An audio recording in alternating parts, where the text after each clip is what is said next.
শত যাত্রী দিবা কি বারাতি বলে হারি মাঝি বেলা কি বেলা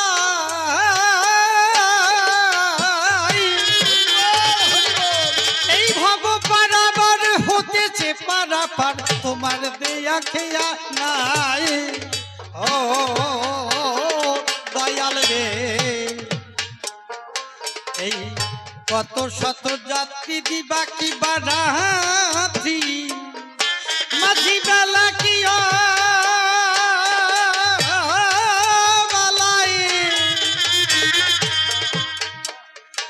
এই ভব পারাবার হতেছে পারাপার তোমার দেয়া খেয়া নাই যদি ঘুমিয়ে থাকি সংসার মায়ায় থাকি সংসার মায়ায় যদি ঘুমিয়ে থাকি সংসার মায়ায় ডাক দিয়ে জাগায় পিছনে পড়ে যাই যদি দয়াল আমায় ডেকে লয় কোন দিনে খুলিবে নৌকা মাঝি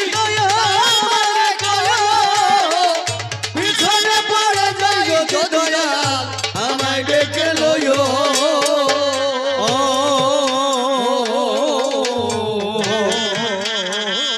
দয়াল যে দিনের দিনে ফুরিয়ে যাই দিন ওই বেলা তবে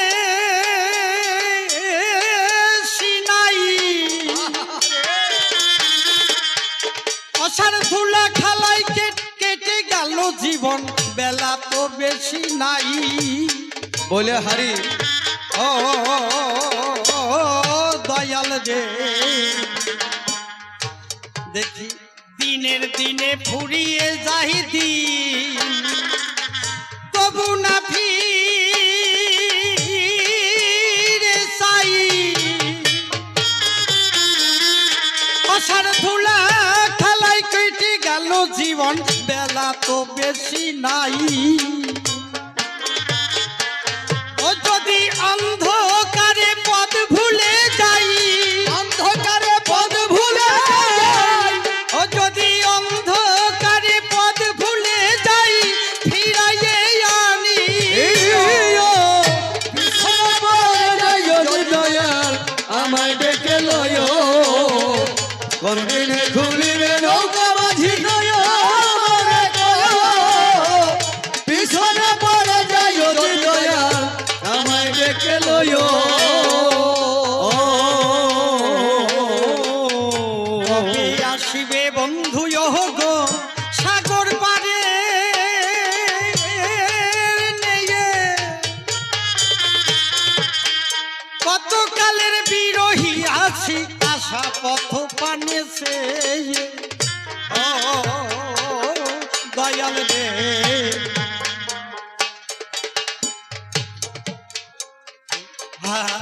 কবে আসিবে বন্ধু গো সাগর পারে নেয়ে কত কালের বিরোহী আছি আশা পথ পানেছে ও তোমার ময়ূর পঙ্খী নৌকা বেয়ে ময়ূর পঙ্খী নৌকা বেয়ে ও তোমার ময়ূর পঙ্খী নৌকা বেয়ে পার করিয়ে দিও পিছনে পড়ে যায় যদি দয়াল আমায় ডেকে লয় কোন দিনে খুলিবে নৌকা মাঝি আমারে কয় পিছনে পড়ে যায় যদি দয়াল আমায় ডেকে লয়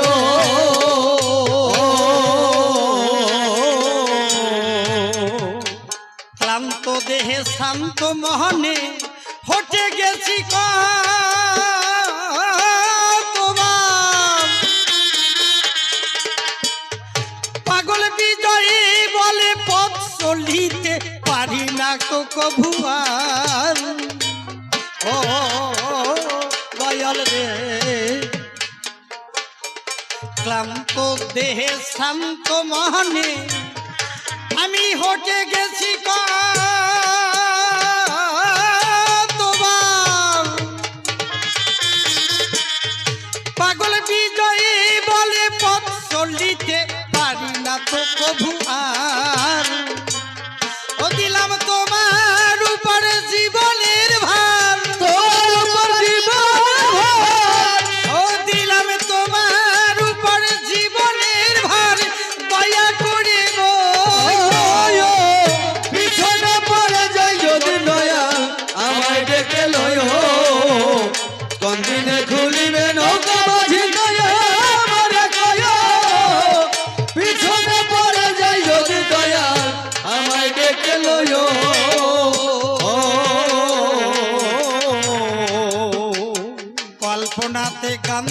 আমি কাব্য সবার ঠাই, বিপক্ষের ভূমিকায় আসবেন শ্রীকৃষ্ণ কানাই।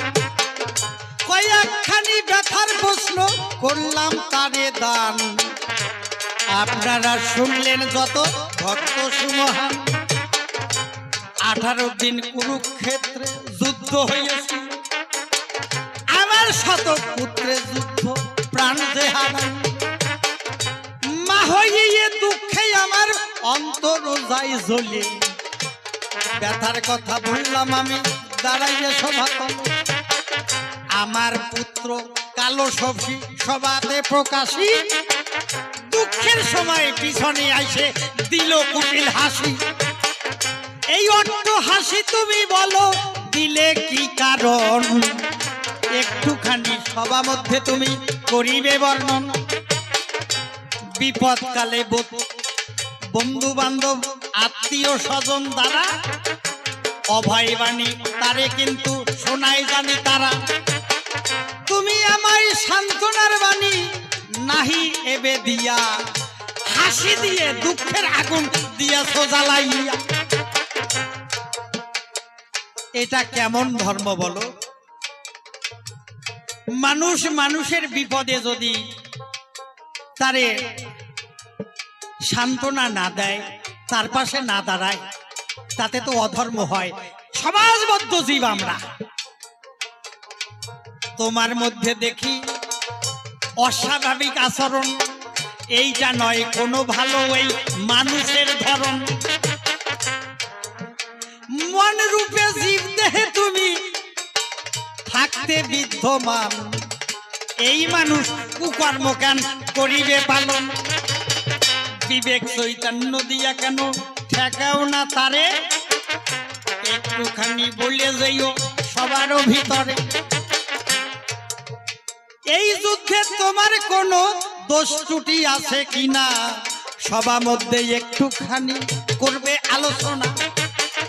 যুদ্ধে গেছে আমার ওই শতপুত্র মারা, পঞ্চ পাণ্ডব হয় নাই কেহ কানা কিংবা খোরা। কোন গুণেতে পাণ্ডবগণ রক্ষা বটে পায়, কোন দোষেতে আমার পুত্র সবাই মারা যায়। আচ্ছা, পাণ্ডবগ মধ্যে এই পঞ্চ পাণ্ডবের মধ্যে এমন কি গুণ ছিল যে গুণের জন্য বেঁচে গেল? আমি তো কোনো গুণ দেখি না। ওই কৃষ্ণ কৌশল করে সলসা তৈরি করে আমার ছেলেদের মারি ফেলাইছে। শত জন্মে আমার মধ্যে পাপ তাপ কিছু নাই, কোন পাপেতে বলো আমার পুত্রদের হারাই। সাধু পরিত্রাণ করিতে এলে অবনীতে, বলো দেখি সাধু আমরা বলবো কারে মহিতে। বিশ্বকর্ণ দন্য তারা কত দেবীর ছিল, ধর্মপথে মন দিয়ে তারা জীবন কাটালো। তাদের গতি অবনতি দেখি পারে পাই, প্রকৃত সাধুকে বা জানিবারে চাই। কোন গুণেতে হবে সাধু করিবে বর্ণন, তোমার কাছে জানতে মনে আছে আকিঞ্চন। দেখি কৃষ্ণ এসে এবার কোন সে কথা বলে, কোন ভাবের ভাবতত্ত্ব সে উঠাইয়া তোলে। আপনারা জ্ঞানী বর্গ করিবেন শ্রবণ, আমি আর বেশি তারে বলবো কি কারণ। দেখিয়ে সে কোন সে ভাবে কোন সে কথা বলে, কোন ভাবের ভাবতত্ত্ব সে উঠাইয়া তোলে। তবে শোনেন, আজকে আমাদের পালার মধ্যে দুঃখ কষ্ট বেদনা সবই থাকবে, তবে মানুষ খালি বেদনা নিয়ে বাঁচে না, তার মধ্যে একটু আনন্দ রস চাই বাবা। সারা জনম যদি বেদনা করতে হয়, তাহলে বেদনায় বেদনায় মানুষের জীর্ণ শীর্ণ কলেবরে একদম ক্ষীণ হয়ে মরতে হয়। তা একদল তো যুবক ছেলে মেয়েরা আছে, ওরা একটু কবি গানে একটু রস টস নীতি আসে, তাই না? তাই এক ডোজ দিয়ে যায়, বুঝলেন? প্রশ্ন তো ইয়ে গেছে, তাই এক ডোজ দিয়ে যাওয়ার ইচ্ছে আছে। শোনেন, এক গ্রামে আপনারা এই জায়গা, আপনারা তো গ্রামের ভক্তরা সবাই, আমরা এখানে এসে খুব আনন্দ পাই। আপনারা সব ভক্ত প্রাণ, গ্রামের মানুষের মধ্যেই ভক্তি ভাব বেশি। তাই এক গ্রামে এই রকমের এক বুড়ি মা সংসারী যারা সারা জনম ভরে সংসার করি, বুড়ি হইয়ে গেছে, নাতিপুতি অনেক আছে, ছেলে মাইয়ে বিয়ে দিছে, তা ওই টাউনের হলে সিনেমা আসিছে রূপবান কন্যা বই। তা পৌরাণিক প্রাচীন বই দেখিতে বুড়িমার বাসনা জাগিছে, শীতে নাতিপুতি 2-3 জন নিয়ে সাথে ওই হলে বই দেখতে গেছে। জ্যৈষ্ঠ মাসের গরমের সময় বুড়িমা তো টিকিট একটা 10 টাকা দিয়ে কাটিছে, হলের মধ্যে ঢুকে মাঝামাঝি সিটে বসেছে। কিন্তু উনি ঢোকার আগে একটা কাজ করেছে, একটা থামসাপের বোতল, ওই যে ঠান্ডা থামসাপ আছে না, ওই পেপসি বলে থামসাপ, ওর একটা বোতল নিয়ে ঢুকছে। ওই বোতলটা নিয়ে যাইয়ে হলের মধ্যে ঢুকে বুড়িমা বই দেখতেছে। প্রথমে এই রূপবান বই রাখিয়ে গেছে। আর আপনারা তো জানেন রূপবান কন্যা, ওই এই বইয়ের মধ্যে কত সুন্দর গান আছে। বুড়িমা তো তাই দেখতেছে, বাড়ির না দক্ষিণ পাশে গো, ও ভাইমা কিসের বাদ্য বাজে গো, শোনো ধাইমা ধাইমা গো। বুড়িমার কি আনন্দ হইছে, রূপবান নাইছে নাইছে গান গাচ্ছে আর কি। বুড়িমা তো বই দেখতেছে আর ডিউটি চালাই যাচ্ছে। ওই থামসাপের বোতল একটু মুখে ছোঁয়ায়, আবার থুইয়ে দেয়, আবার একটু ছোঁয়ায়, আবার 2-4 মিনিট পরে ধুইয়ে দেয়। এই করতে করতে বই আগাইয়ে গেছে, বই মিডিলে চলে গেছে, সেই বনের পর্ব চলে গেছে। আমার নিদারুণ শ্যাম তোমায় নিয়ে বনে আসিলাম, আমার নিদারুণ শ্যাম তোমায় নিয়ে বনে আসিলাম। ওই বুড়িমা বই দেখতেছে আর ওই ডিউটি চালাই যাচ্ছে, ওই থামসাপের বোতল মুখে ছোঁয়াচ্ছে, আবার থুইয়ে দিচ্ছে, 15-20 বার করছে। আর বই এদিকে সেই বনপর্বে চলে গেছে, খেইও না বনের বাঘ। সে অনেক ঘটনা অত কব না, তাহলে রূপবান বই হয়ে যাবে এই জায়গায় আর কি, বুঝলেন। এখন পিছনে কয়জন স্যাংরা ছেলে বসেছে, ওদের একটু ডিস্টার্ব হচ্ছে। বুড়িমা খালি হাত উঠাইয়ে মুখে নেচ্ছে আবার থুচ্ছে। ওরা কয়, বুড়িমা কি সিনেমা দেখতে আসিছো, খালি ডিস্টার্ব করতেছো, থামসাপের বোতল একটা আনিছো, খাতি তো জানো না, খালি মুখে ছোঁয়াও আর থুইয়ে দাও। এইরকম থামসাপ খাতি হয়, কি রকম খাতি হয় এই দেখো। কইয়ে এক স্যাংরা বোতলটা তুলে নিয়ে ডক ডক করিয়ে মুখে দিয়ে খাই হলাইছে। বুড়িমা কয়, দাদা করিস কি? কয় কেন? কয় আমি এতক্ষণ ধরে ওই বোতলের মধ্যে পানের পিক রাখেছি। যারা রসের শ্রোতা তাকে এক ডোজ দিছি। এইবারে কৃষ্ণচন্দ্র আসিবে, অন্তরে দেখিলাম ভেবে আমার আর বেশি দরকার নাই, যাক চলে বেশি বলে নাই প্রয়োজন। আমার পর্ব এবার করব সমাপন। যেভাবে প্রশ্নপত্র করিয়ে গেছি দান, এই যদি ধরে ধরিয়ে দেয় সমাধান, অন্তরে অন্তরে দেখিলাম ভেবে ইহার জবাব দিতে তাহার অনেক সময় যাবে। তাই কেন তারই আর বলতে যাব বেশি, বেশি বললে গুছাই আমার হবে যে অখুশি। অন্তরে তাই তো করিনে ধারণা, প্রথম পর্বে আর তারে বেশি যে বলবো না। দেখি এসে কোন ভাবে কোন কথা কয় আর কোন ভাবের বার্তত্বই উঠাইয়ে লয়। আপনারা জ্ঞানীবর্গ করিবেন শ্রবণ, তাই আমার পর্ব আমি এবার করি সমাপন। এইখানেতে আমার ভাব ক্ষান্ত হইয়ে গেল। যার ইষ্ট প্রীতে গুরু গোসাই মা বাবা প্রমানন্দ একবার হরি হরি বলো। ভরা গনের জোয়ার পায়ারে তোমার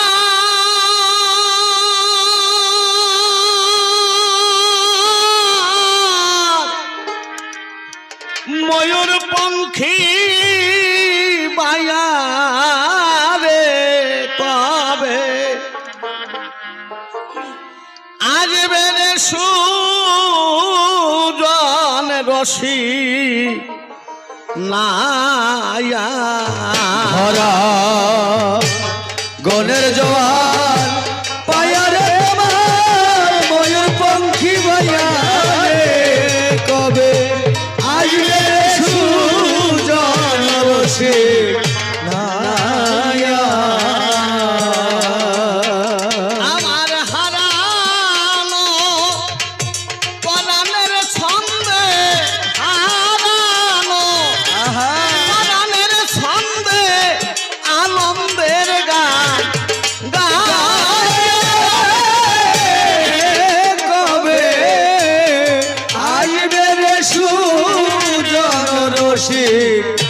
নয়া কবি গানের মধ্যে কি বলতে চেয়েছেন সেটা কবি ভিন্ন কারো জানা সম্ভব নয়। তবু আমার মনে হয় কি জানেন, যারা সাধক যারা কবি তারা ভক্তদের কল্যাণের জন্যই তাদের গান তাদের বাণী রেখে যায়। আমরা জগতে এসেছিলাম পরিপূর্ণ একটা ভাণ্ড নিয়ে, কিন্তু আমরা মায়ার কাছে ধরা পড়ে গিয়ে যৌবনের উন্মাদনায় কাম কামনায় লোভের বশীভূত হয়ে আমার সেই সম্পদ আমি অনেক নষ্ট করে ফেলেছি। যেদিন আমার এই দেহটা পরিপূর্ণ ছিল সেদিন আমার মধ্যে ছিল সুন্দর আনন্দ। আজ আমার এই ভাণ্ডটা সম্পদবিহীন হয়ে পড়েছে, তাই আমার মনে আনন্দের চাইতে দুঃখের জোয়ার বইছে বাবা। কিন্তু দুঃখ তো ভালো লাগে না, কষ্ট হলে কি কারো ভালো লাগে? তাই কবির মনে পড়েছে এই জগতে একমাত্র আনন্দের আধার হচ্ছে সেই গোবিন্দ। তাই আমি এতদিন ভুল করেছি, এখন গোবিন্দের কাছে প্রার্থনা করছে, হে গোবিন্দ, আমার দেহটা যেদিন পরিপূর্ণ ছিল সেদিন যে আনন্দ তুমি আমাকে দিয়েছিলে, এখন আমি সেই আনন্দ থেকে বিস্মৃত হয়ে পড়েছি। তুমি যেহেতু আনন্দের ধন গোবিন্দ, তোমার সেই আনন্দের বার্তা দিয়ে কবে তোমার ময়ূর পঙ্খী বেয়ে আমার কাছে আসবে। আমি আনন্দে ছন্দে ছিলাম, সে ছন্দ হারা হয়ে গেছে। তুমি আসলে যদি আমি সেই ছন্দ ফিরে পাই, ওরে আমার হারানো প্রাণের ছন্দে আনন্দের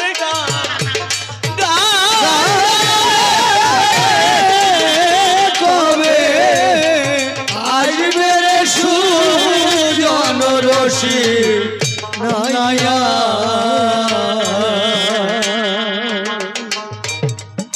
ভাটার নদী জোয়ার পেয়ে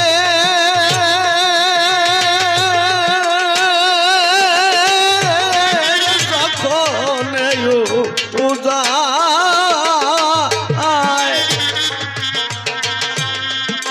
তোমার মন বানিরে বসে আমায় কয়ে যায় ভাটার নদী জোয়ারে পেয়ে যখন যায় তোমার মন বাণী আমায় কয়ে যায়, আমি বসে আছি সেই ভরসা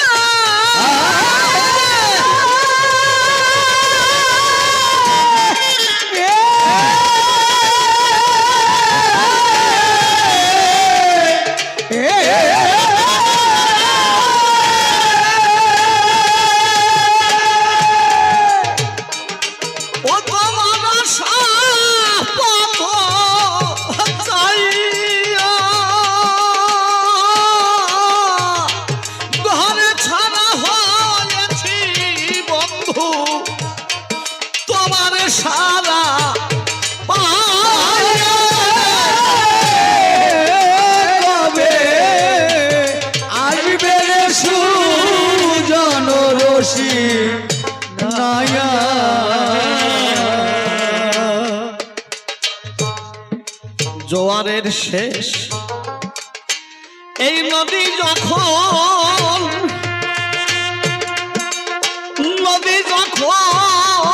ভাটার দিক যায় বয়ে,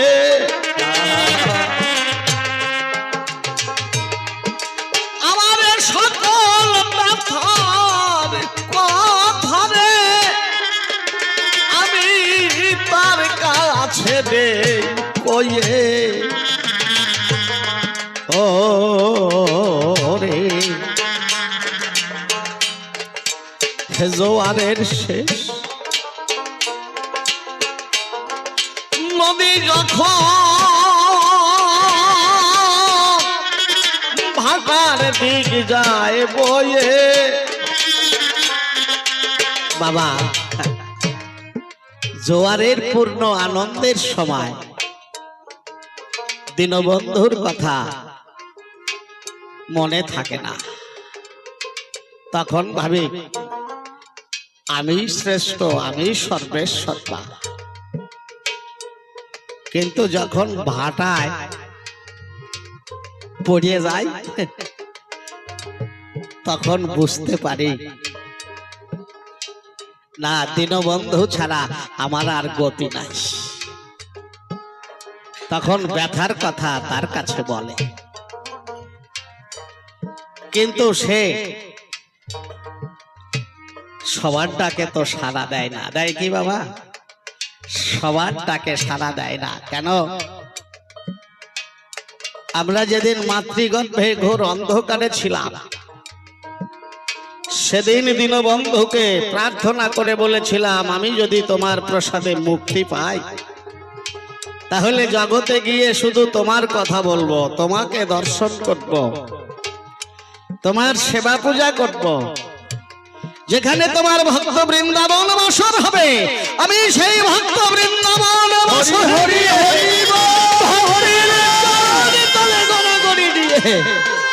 ভক্তের চরণ ধুলি নিয়ে তোমার চিন্তা করব প্রভু।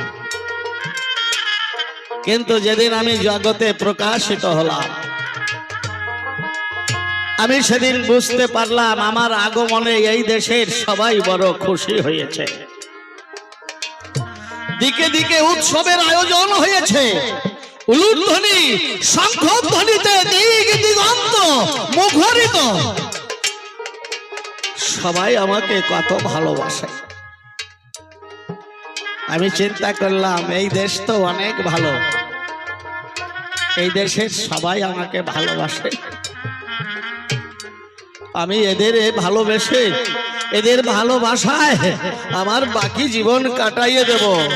অন্তরে করলাম বিবেচনা, আমার আর ভগবানের দরকার হবে না। তাই মাতৃগর্ভে যে কথা দিয়েছিলাম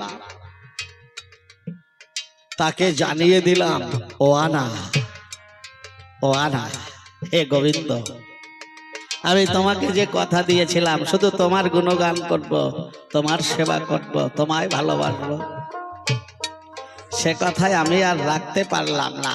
আমার এই দেশে এখন ভালোবাসার মানুষের অভাব নাই, আমি এদেরকে ভালোবেসে আমার জীবনটা কাটাইয়ে দিতে চাই। তাই ওয়ানা শব্দে তাকে জানিয়ে দিলাম, মায়ায় ভুলে গেলাম তাকে। আজ যখন বুঝতে পারছি আমি ভাটায় পড়েছি, এই দেশের ভালোবাসা আগের মতো আমার প্রতি নাই, তখন আমার মনের যত ব্যথার কথা এই দেশে তো আর শোনার অবকাশ কারো নাই বাবা। তাই যিনি মনের মানুষ সেই পরাণ প্রিয় দীনবন্ধুর কাছে আমার মনের কথা জানানো হচ্ছে, কিন্তু সাড়া দিচ্ছে না। কবি চিন্তা করেছে আমি তাকে ব্যথা দিয়েছিলাম, তার কাছে কথা দিয়ে রাখি নাই, তাই বুঝি দীনবন্ধু আজ আমার প্রাণের নিমন্ত্রণ পেয়েও আমাকে করুণা করে কাছে টেনে নেবার জন্য কোনো আগ্রহ প্রকাশ করছে না। কবি তাই গানের মধ্যে বললেন, ও জোয়ারের শেষ নদী যখন ভাটার দিক যায় বয়ে আমার সকল ব্যথার কথারে আমি তার কাছে দেই কয়ে আমার প্রাণের এই নিমন্ত্রণ লইয়া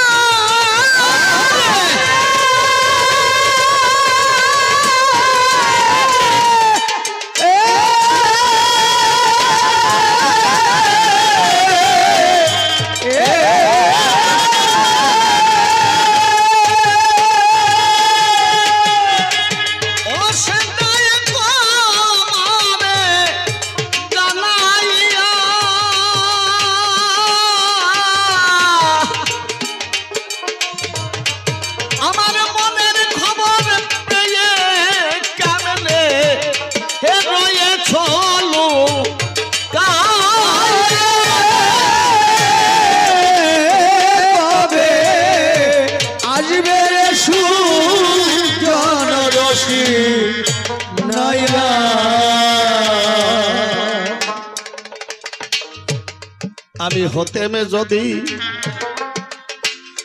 বনের হরি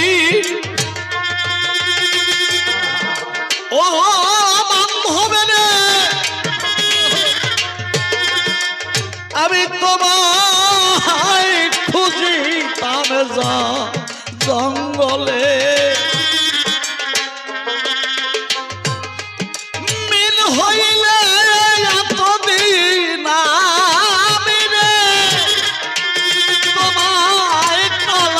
করতাম জলে ও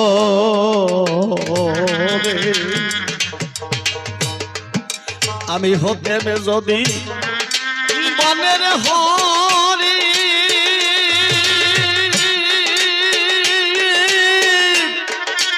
খুঁজিতাম জঙ্গলে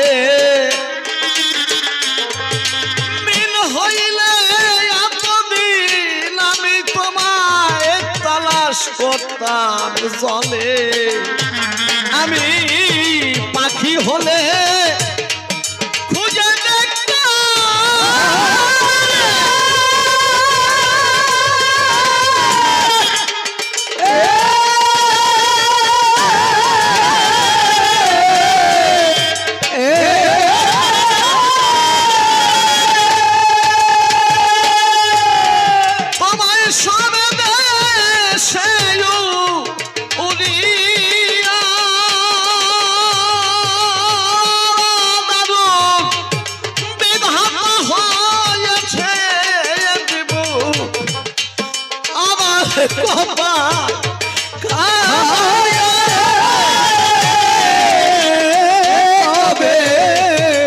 আসবে রে সুজন রশি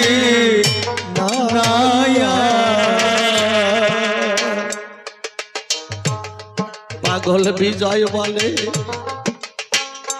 আমি আগে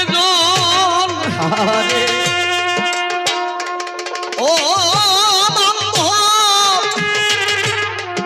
বান্ধবে তোমার শেষে রেখেওয়া যাত্রী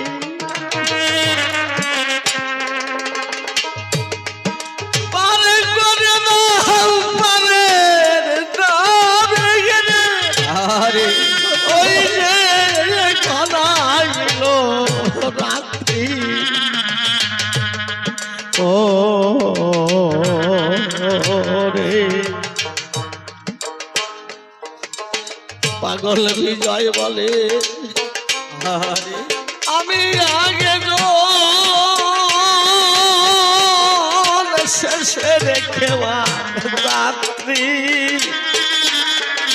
পারে করে দাও পারে নামে হবাইল রাত্রি আমি কেহ নাই মোর সহযাত্রী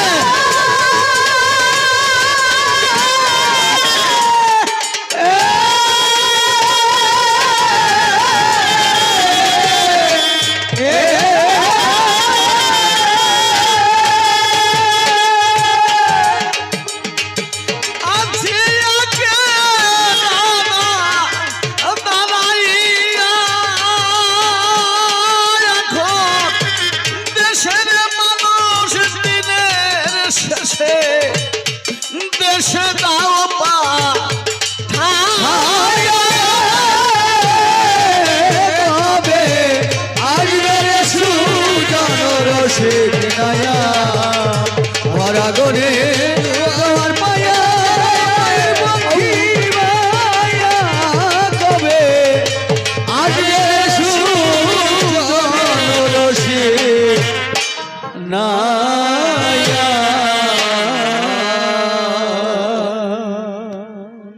আমি মানুষের চরণ লক্ষ্য করে প্রণাম করি বারে বারে। মানুষ যদি করুণা করে তাকেই করুণা করেন সেই অনিন্দ সুন্দর কানায়। চণ্ডীদাস ঠাকুরও বললেন তাই, সবার উপরে মানুষ সত্য, তাহার উপরে নাই। স্বামীজি বিবেকানন্দ ছড়াইয়ে তার ভাবের ছন্দ, উচ্চ কণ্ঠে ঘোষণা করলেন বিশ্ব চরাচর, জীবে প্রেম করে যেই জন সেই জন সেবিছে ঈশ্বর। যাক, গুরুর চরণ লক্ষ্য করে প্রণাম করি বারে বারে, যেন তাহার শুভ ইচ্ছা প্রতিফলিত হয়। গুরু কৃপা পেলে দিলে কাব্য বাগান প্রস্ফুটিত হলে ভক্ত দলে যেন সেই মতে আনন্দ সবাই পায়। আজ কবিগান শুনবার তরে যারা আছেন এই সভার মাঝারে, কাছে কিংবা আছেন দূরে, সাকারে অথবা নিরাকারে, সকলেই ভক্তিপূর্ণ প্রণাম জানাই। পেলে আপনাদের শুভ আশীর্বাদ পূর্ণ হবে, দূরে যাবে আমার মনের বিষাদ, ইষ্ট প্রেম প্রসাদ লাভ করব মনের ইচ্ছা।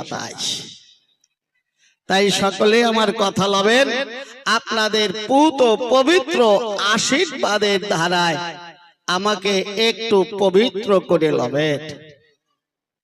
আপনাদের আশীর্বাদের বলে যাহা পাবো দিলে, দাঁড়িয়ে সভাস্থলে আপনারা পাবেন তাহারই প্রতিদান। মূলত আমাদের নিজস্ব শক্তি নাই, আপনাদের আশীর্বাদের বলে এই সভায় সভায় কবি গান গেয়ে বেড়াই। যাক, এ ভাবধারায় বলতে গেলে অনেক সময় যাবে চলে, তাই তো চিন্তা করলেন দিলে আর মনশিক্ষা বেশি বলে নাই প্রয়োজন।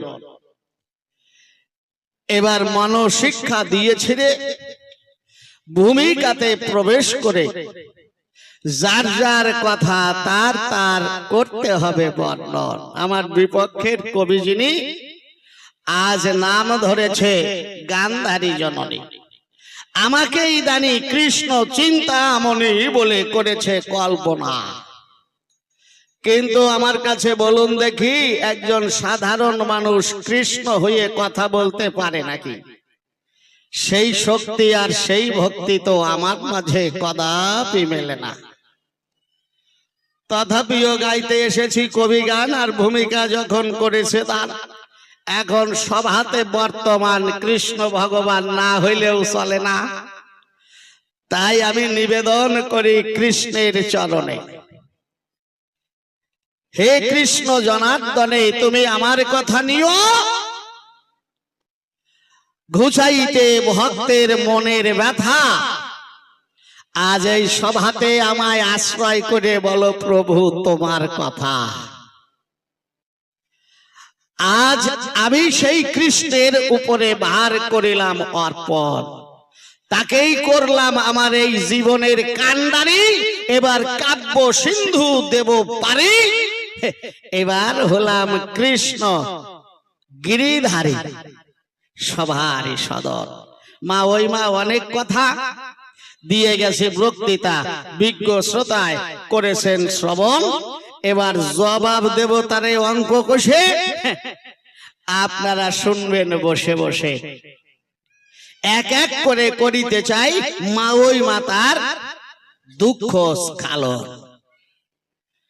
প্রথম সন্দেহের জেরে মা ওই মাতা প্রশ্ন করে, আমি ভাসি দুঃখ সাগরে, পশ্চাতে তুমি পুত্রা নটবরে কেন দিলে কুটিল হাসি? এই হাসির কারণ জানতে নিবেদন করেছে সভাতে, আপনারা সুধী সাথে শুনলেন বসে বসে। খুলে বলি সভ্য সবার ঠাই, কারণ চারিদিকে বাড়াইয়ে বাড়াইয়ে বলতে গেলে সময়ে কোলাবে না। যেটুক দরকার সেইটুক বলবো সভ্য সবার ঠাই। মা ওই মা, মূলত তোমার দুঃখ দেখে আমি হাসি নাই, তবে আমার মুখটাই সব সময় হাসি ভরা বাবা। কেউ দেখলেই ভাবে আমি হাসছি। যত কৃষ্ণের ছবি দেখেন অধরে আমিও হাসি, তাই না বাবা? কোন জায়গায় মুখ কালো করা কোনো ছবি নাই, আমার গঠনটাই এরকম। যেই দেখে সেই ভাবে যে হাসছে।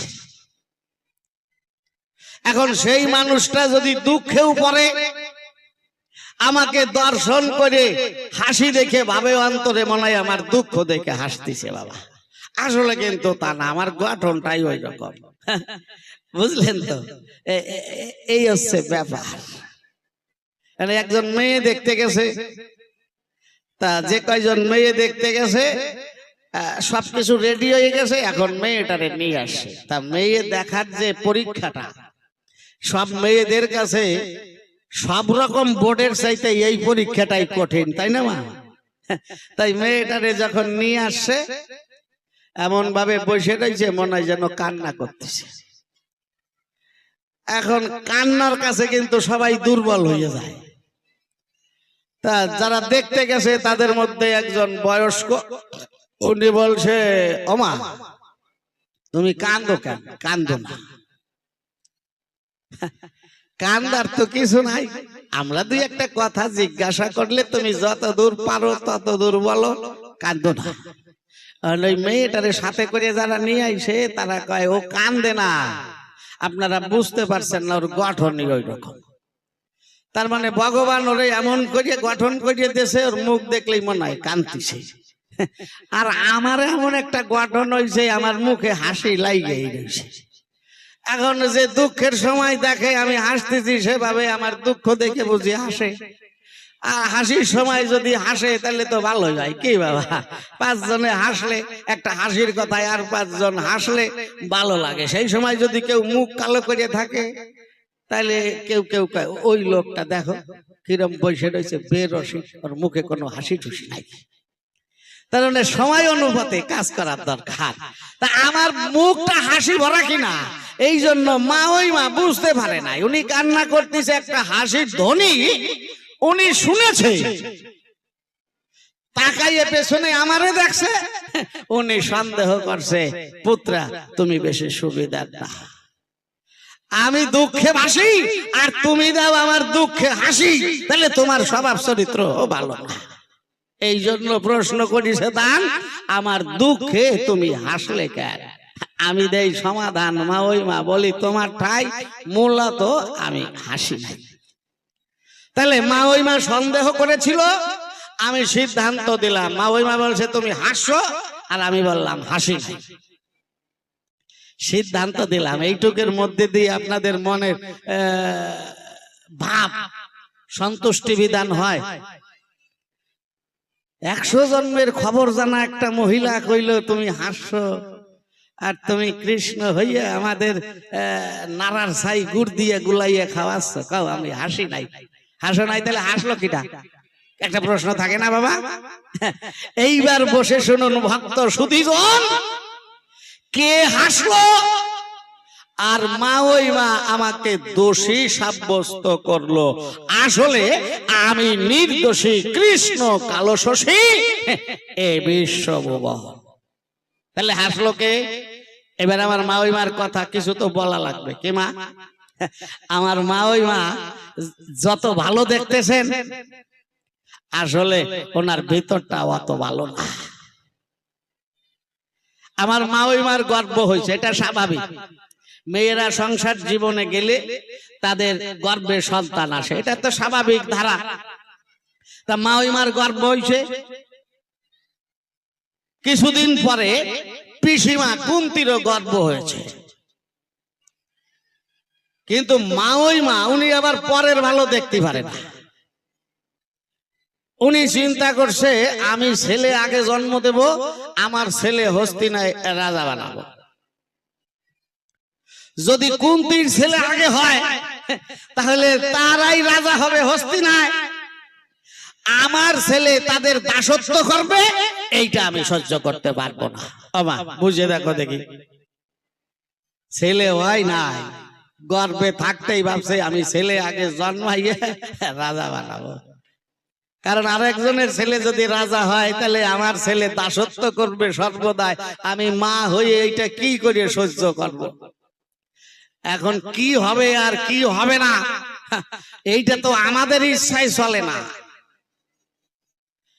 বিধি যেভাবে করবে নিয়ন্ত্রণ, সেইভাবেই হবে কার্য সম্পাদন। এখন আমার মা ওই মার সময় হয়ে গেছে কিন্তু গর্ভ প্রসব হয় না। ওই যে 10 মাস 10 দিন বলে, আসলে 9 মাস আর 10 মাসের 10 দিন।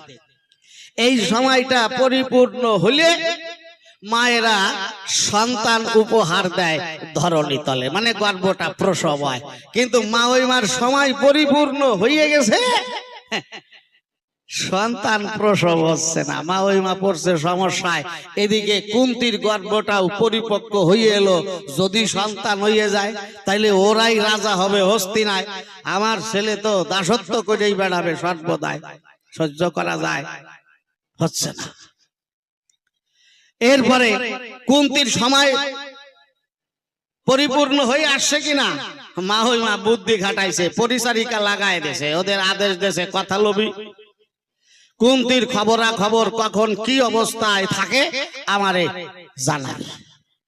যখনই প্রসব ব্যথা উঠবে সঙ্গে সঙ্গে আমাকে জানাইতে হবে। আমার মনে আছে ভাবো, প্রথম সন্তান প্রসব ব্যথা ওঠার সাথে সাথেই প্রসব হয় না, মনে আছে ভাবো। সংবাদ পাইলে কুন্তির সন্তান জন্ম নেওয়ার আগে আমি সন্তান জন্মাইয়া রাজা বানাইয়া দেব। মা ওই মার দাপট কি, আমার কিন্তু যেমন তেমন মা ওই মানা। এখন মোটে মা ওই মার সন্তান আসেই না জগতে। মা ওই মা চিন্তা করছে এমনি ভাবে বসে থাকলে চলবে না, মনে আছে ভাবো, আমি মহাকালের মন্দিরে গিয়ে মহাকালকে সন্তুষ্ট করব, তার বর নিয়ে আগে আগে সন্তান জন্মাইয়ে দেব। এই চিন্তা যদি এলো, মহাকালের মন্দিরে আমার মা ওই মা তখন সন্তান যাতে তাড়াতাড়ি প্রসব হয় পূজা দিতে গেল। কেবল মহাকালের মন্দিরে প্রবেশ করেছে, কি বলবো আপনাদের কাছে, এই সময় একজন পরিচারিকা এসে খবর দিয়েছে সর্বনাশ হয়ে গেছে, কুন্তির প্রসব ব্যথা উঠে গেছে, মা ওই মা বিধি কইয়ে গেছে। কিসের পুজো দেওয়া বাবা, পুজো তো মাথায় উঠে গেছে। মা ওই মা মন্দিরের মধ্যে ইতি উতি চোখ ঘুরাইয়ে দেখতে পায় একটা সাইজ মতো মুসল দেখা যায়। মুসলটা কি আমার, ওই যে তোমরা মশলা বাটো যারে কয় শিলনোড়া, আঞ্চলিক ভাবে অনেকে পাটা ফুটো কয়। একটা শীত হইয়ে শুয়ে থাকে আর একটা দিয়ে ঘষিয়ে ঘষিয়ে মশলা ফিনিশ করে, নিচেরটা পাটা আর উপরেরটা পুতো। ওই পুতোর আকারে একটা মুসল পাইছে, ওইটা নেছে, ওই পুতো দিয়ে গর্ভে গুঁতো মারছে, এক গুতায় গর্ভ প্রসব হয়ে গেছে। দেখছো আমার মা ওই মা কেমন, তোমরা এরকম করবা না নাকি কেউ? মা ওই মা কিন্তু করেছিল। তাই প্রসব হয়েছে বটে, কিন্তু ও মানুষ টানুষ কিছু বোঝার কায়দা নাই, হাত পা চোখ কান নাক মুখ ওর কিছু হয় নাই, একটা সাদা মাংস পিণ্ড। আমার কথা নয় ভণ্ড, মা ওই মা অন্তরে করে ধারণা, এই যা প্রসব করলাম এইটারে তো রাজা বানানো যায় না, ওর তো হাত পা চোখ কান নাক মুখ নাই, তাহলে এই ছাতায় এখন আর রক্ষা করা যাবে না। এদিকে রক্তে মহাকালের মন্দিরটা অপবিত্র হয়ে গেল, ভেসে গেল। আপনারা শোনেন, সুধী সতে দৈব পানিতে মহাকাল শুনানি দিল গান্ধারীর সাক্ষাতে, গান্ধারী তুমি আমার মন্দির প্রাঙ্গণ অপবিত্র করে দিলে, কাজটা ভালো করলে না। অন্তরে দেখো ভেবে এই কর্মের পরিণাম স্বরূপ তোমাকে একদিন পস্তাতে হবে, ভয়ঙ্কর ফল ভোগ করতে হবে। আমার মা ওই মাতা ছিল অহংকারী, ডাক দিয়ে বলল, মহাকালের বরাবরই এই সংসারে আমি শত জন্মের খবর জানাই, একটা নারী অন্তরে করো বিবেচনা, কোন কিছুর বিনিময়ে আমাকে কখনোই পস্তাতে হবে না। মহাকাল মনে পেল কষ্ট, তাইতে হয়ে রুষ্ট শুনানি দিল স্পষ্ট, গান্ধারী সময়ের অপেক্ষা করতে হবে, সময়ে সকলে বুঝতে পারবে। এই যে মহাকাল আমার মা ওই মার আচার আচরণে রুষ্ট ছিল, খুলে বলাই ভালো। যখনই আমার মা ওই মার সন্তানগুলো যুদ্ধে হয়েছে, আমার মা ওই মা এতদিন আনন্দে ছিল, কোনোদিন দুঃখ পাই নাই। আজকে দুঃখ সাগরে তার বুক দুঃখে কষ্টে ফেটে যায়, তার অন্তরে আজ ভেসে উঠেছে অনন্ত কান্নার রাশি। আমি তো পেছনে আসি, আমার পশ্চাতে মহাকাল আসি, অট্ট হাসি দিয়ে হয়েছে অন্তর্ধান। মা ওই মা যখন পশ্চাতে ভিড়ে তাকালো, মহাকাল তো অদৃশ্য হয়ে গেল, আমাকে দর্শন করলো বর্তমান। আমার অধরে মাখা হাসি, তাইতে মা ওই মা হয়ে উদাসী, সন্দেহের জেরে ছুড়ে দিয়েছে প্রশ্নবান, আমার দুঃখে তুমি হাসো কেন? কিন্তু আমি দিলাম সমাধান, মা ওই মা কি বলবো তোমারটাই, মূলত আমি হাসি নাই। মহাকাল তোমার স্বভাবে রুষ্ট ছিল, তোমার কর্মের প্রতিদান দেবার জন্য হাসি দিয়ে অন্তর্ধান হয়ে গেছে। মা ওই মা তুমি বুঝতে পারো নাই। কি বাবা, বোঝা গেল? একদম পরিষ্কার, এর মধ্যে আর কোনো ভেজাল নাই। মা ওই মা খালি খালি আমারে দোষারোপ করে না, আমার তো কোনো দোষ নাই। বলে আমার শত ছেলে মারা গেল কেন? ও মা, মারা গেল কেন এটা তো তোমার জানার কথা। সন্তান তুমি যদি 100 জন্মের খবর জানো, আমার একটা কথা মানো, যদি সাধারণ হইতে, সাধারণ মায়েদের ছেলে মেয়ে মারা যায়, তারা কারণ বুঝতে পারে না। কিন্তু যদি একজন মহিষী মহিলা, একজন পরম জ্ঞানী পুরুষ, তাদের মাধ্যমে কোন সন্তান আসে এই বসুধায়, অন্তরে করুন বিবেচনা, তাহলে মানুষ করে এই ধারণা, অন্তত বাবা মায়ের আগে সেই সন্তান কখনো মারা যেতে পারে না। কি তাহলে তুমি এত কিছু জানো, মা ওই মা তোমার ছেলে কয়টা মারা গেল কেন এটা বোঝো না? মা ওই মা তুমি যে পরের কাজ আগে সাইডে থইছো, সেই জন্য তোমার ছেলে কয়টা মরে গেছে। মাঝে মাঝে একটু গল্পের ছলে না বললে বাবা ওয়াই না, আপনারা আবার রাগ করবেন না তো? আমি কই রাগ করবেন না তো, আইসে পড়ছে, তাহলে বোঝা যাচ্ছে না রাগ করবেন না। কি রাগ যদি হইতো তাহলে মুখটা কালো হইয়া যেত, ভাবটা আলাদা হইতো। আপনারা কি কান গল্প কব? সবাই চুপচাপ আছে, শাস্ত্রের নির্দেশে বোঝা যাচ্ছে সম্মতি আছে। মৌনতা সম্মতির লক্ষণ। কি তাহলে মনে যখন পড়িয়ে গেছে একটু কইয়ে যাই। আমার মা ওই মা বলেছে আমার ছেলে মারা গেল কেন? মা ওই মা তুমি যে পরের কাজ আগে সাইডে ধুইছো, তোমার দোষেই তোমার এই ছেলে কয়টা মরিয়ে গেছে। আগে গল্পটা বলি, পরের কাজ আগে সারা কেমন? আমা এক বিয়াই গেছে বিয়ান বাড়ি। বিয়ান বাড়ি বললাম কেন? বিয়াই পাইছে নাই, বিয়ান আছে, এই জন্য বিয়ান বাড়ি বললাম। মানে ছেলের বাবা বৌমার বাবার বাড়ি গেছে, বৌমার বাবা নাই, মা আছে, যার জন্য বিয়ান বাড়ি বললাম। বিয়ান আবার খুব সুন্দর মজাদার বিয়ান। বিয়াই বেশ কয়দিন আছে, এখন চিন্তা করছে আর বেশি দিন থাকবো না, সাত কাল গেছে আর এক কাল আছে। এই বিয়ান বাড়ি যদি বেশি দিন থাকি তাতে করে বিয়াই নাই, 5 জনে 5 কথা বললেও বলতে পারে। তাহলে আজকে বাড়ি যাব, দরকার হইলে আবার আসবো। এই সকালবেলায় বিয়াই মশাই গোছ গাছ করিয়ে রান্নাঘরে বিয়ার কাজকর্ম সারছে। বিয়াই গিয়ে বলছে, বিয়ান আসছি তো বেশ কয়দিন হয়ে গেল, তাহলে আজকে বাড়ি যাই। আমার এমনি কোনো কাজকর্ম নাই, আবার আসবানে। মানে আলোচনায় বোঝা যায় রস ডকমতই পাইছে। মানে বিয়ান বলবে ঠিক আছে যাচ্ছ যখন আবার আইসো, সেসব কথা টথা নাই। মানে যাওয়ার আগেই বিয়ার যে আসার আরো গরজ, এই জন্য আন্দাজে করলাম মানে রস ডকমতই পাইছে। আসলে কি হয়েছে আমি তার মিটিং এ ছিলাম না।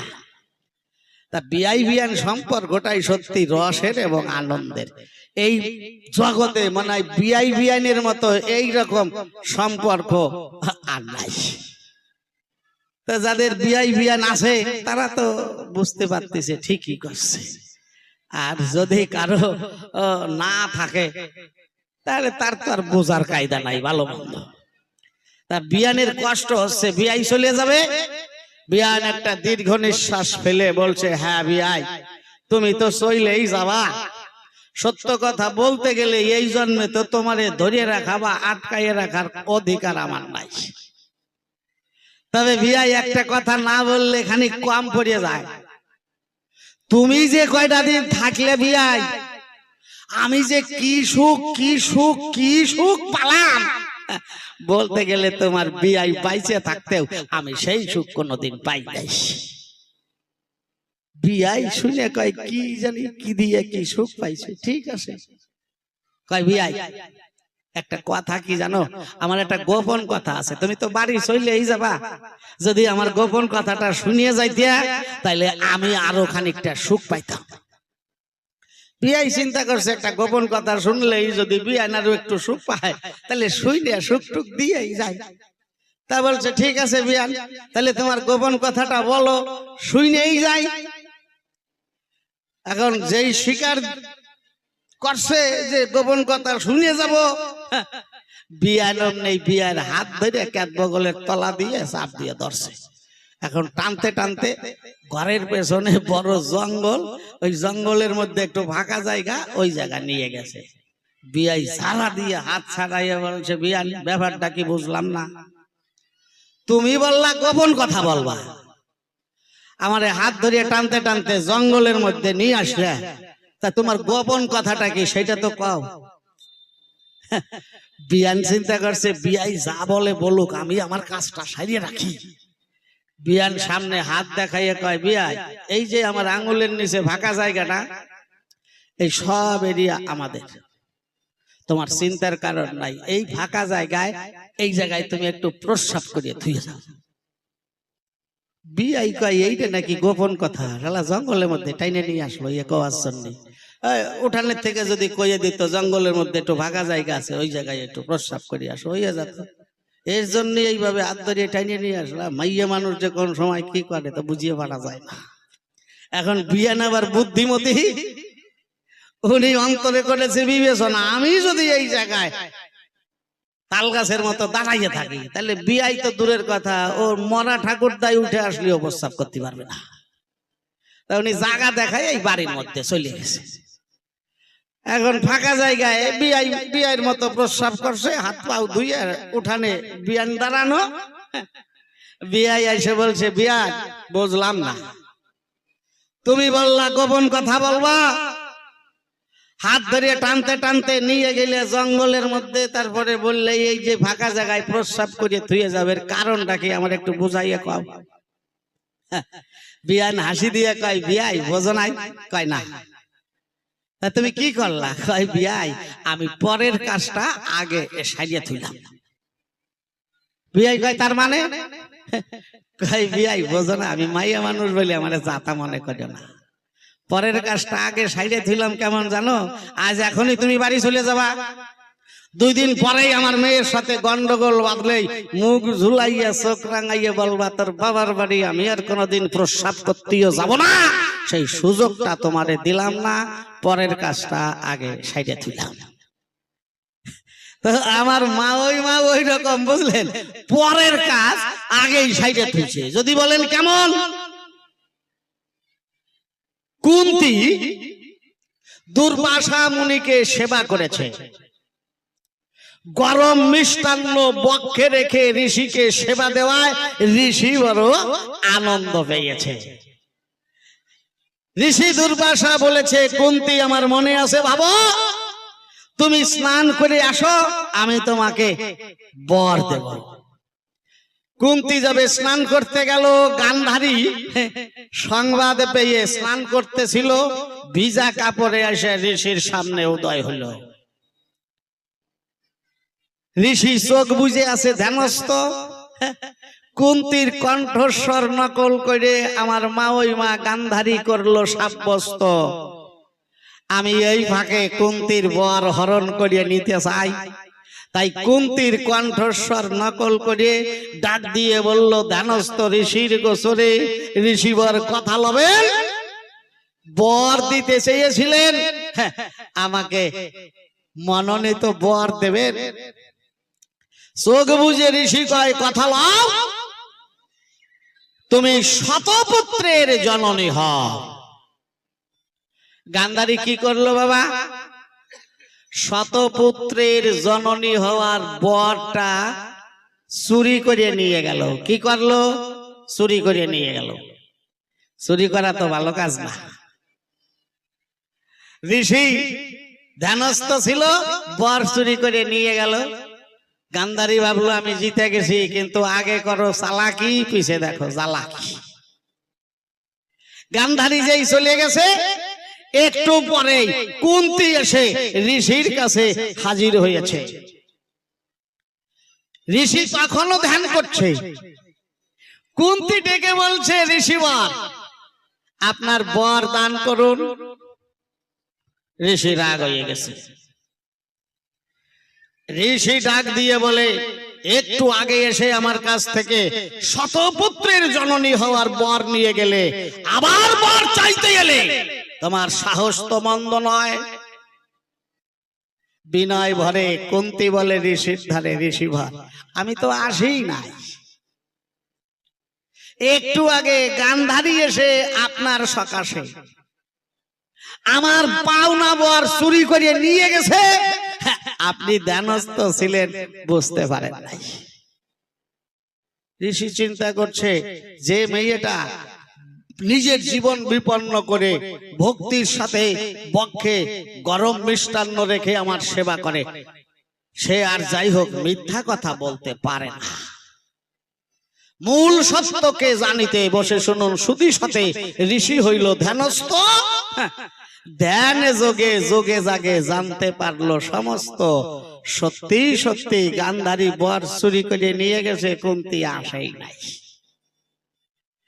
এখন ঋষি বলছে, মা কুন্তীকে বলছে, মা যা হবার হয়ে গেছে, আমার মনে আছে, ভাবো আমি তোরে একটা আকর্ষণীয় বীজ মন্ত্র দেব, এই মন্ত্র জপ করে তুই যাকে করবি স্মরণ, তোর স্মরণ করার সাথে সাথে সেই আসবে তোর সাক্ষাতে, সেই করবে তোর অভীষ্ট পূরণ। তুই যদি তার কাছে সন্তান কামনা করিস, অন্তরে দেখ ভেবে তারপরে তার মতো তেজ ও বীর্য সম্পূর্ণ একটা করে সন্তান তোর হবে, তবে সর্বোপরি তোর 5টা ছেলে হবে। আর এই মন্ত্রটা যদি তুই কোনো মহিলাকে দান করিস, তাহলে মন্ত্রের প্রভাবে সেও সন্তান লাভ করতে পারবে। কুন্তী বলছে, ঋষিবর আপনার কথা তো সত্য, এখন আমার সন্তান নাই, আমি একটা ভাবে আছি, কষ্ট থাকুক, সেটা একটা ভাবের মধ্যে সহনশীল হয়ে গেছি, সওয়াজ আছে, কিন্তু এরপরে যদি সন্তান হয়, তারপরে আমার চোখের সামনে যদি সেই সন্তান হারাইয়ে যায়, তাহলে সেই ব্যথা তো সহ্য করার শক্তি আমার নাই। তাহলে ঋষিবর এক কাজ করেন, এই আপনার বর আপনার কাছে গচ্ছিত রাখেন, আমার আর নিয়ে কাজ নাই। বলছে, কেন মা, তুমি আমার বরটাকে গ্রহণ করবে না?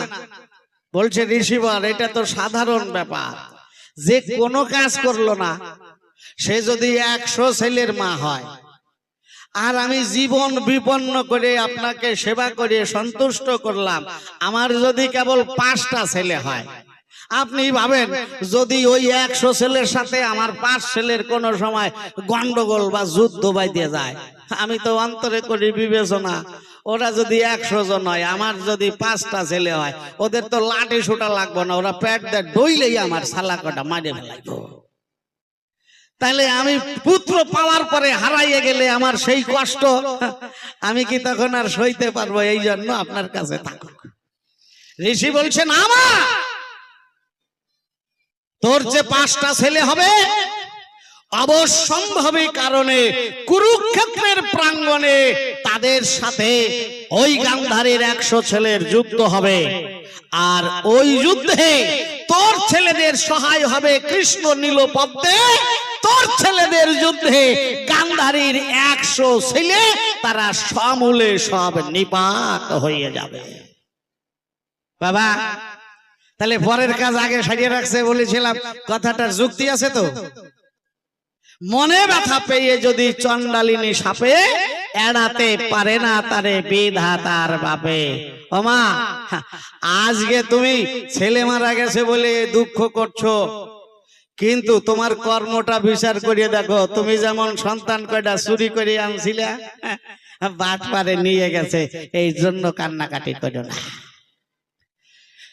কারণ চালাকির দ্বারায় কোনো মহৎ কার্য হয় না। আচ্ছা চুরি করে আনলে বাট পারে নিয়ে যায় কেমন, আপনারা অনেকে জানেন। দাঁড়ান একটা গল্প বলি।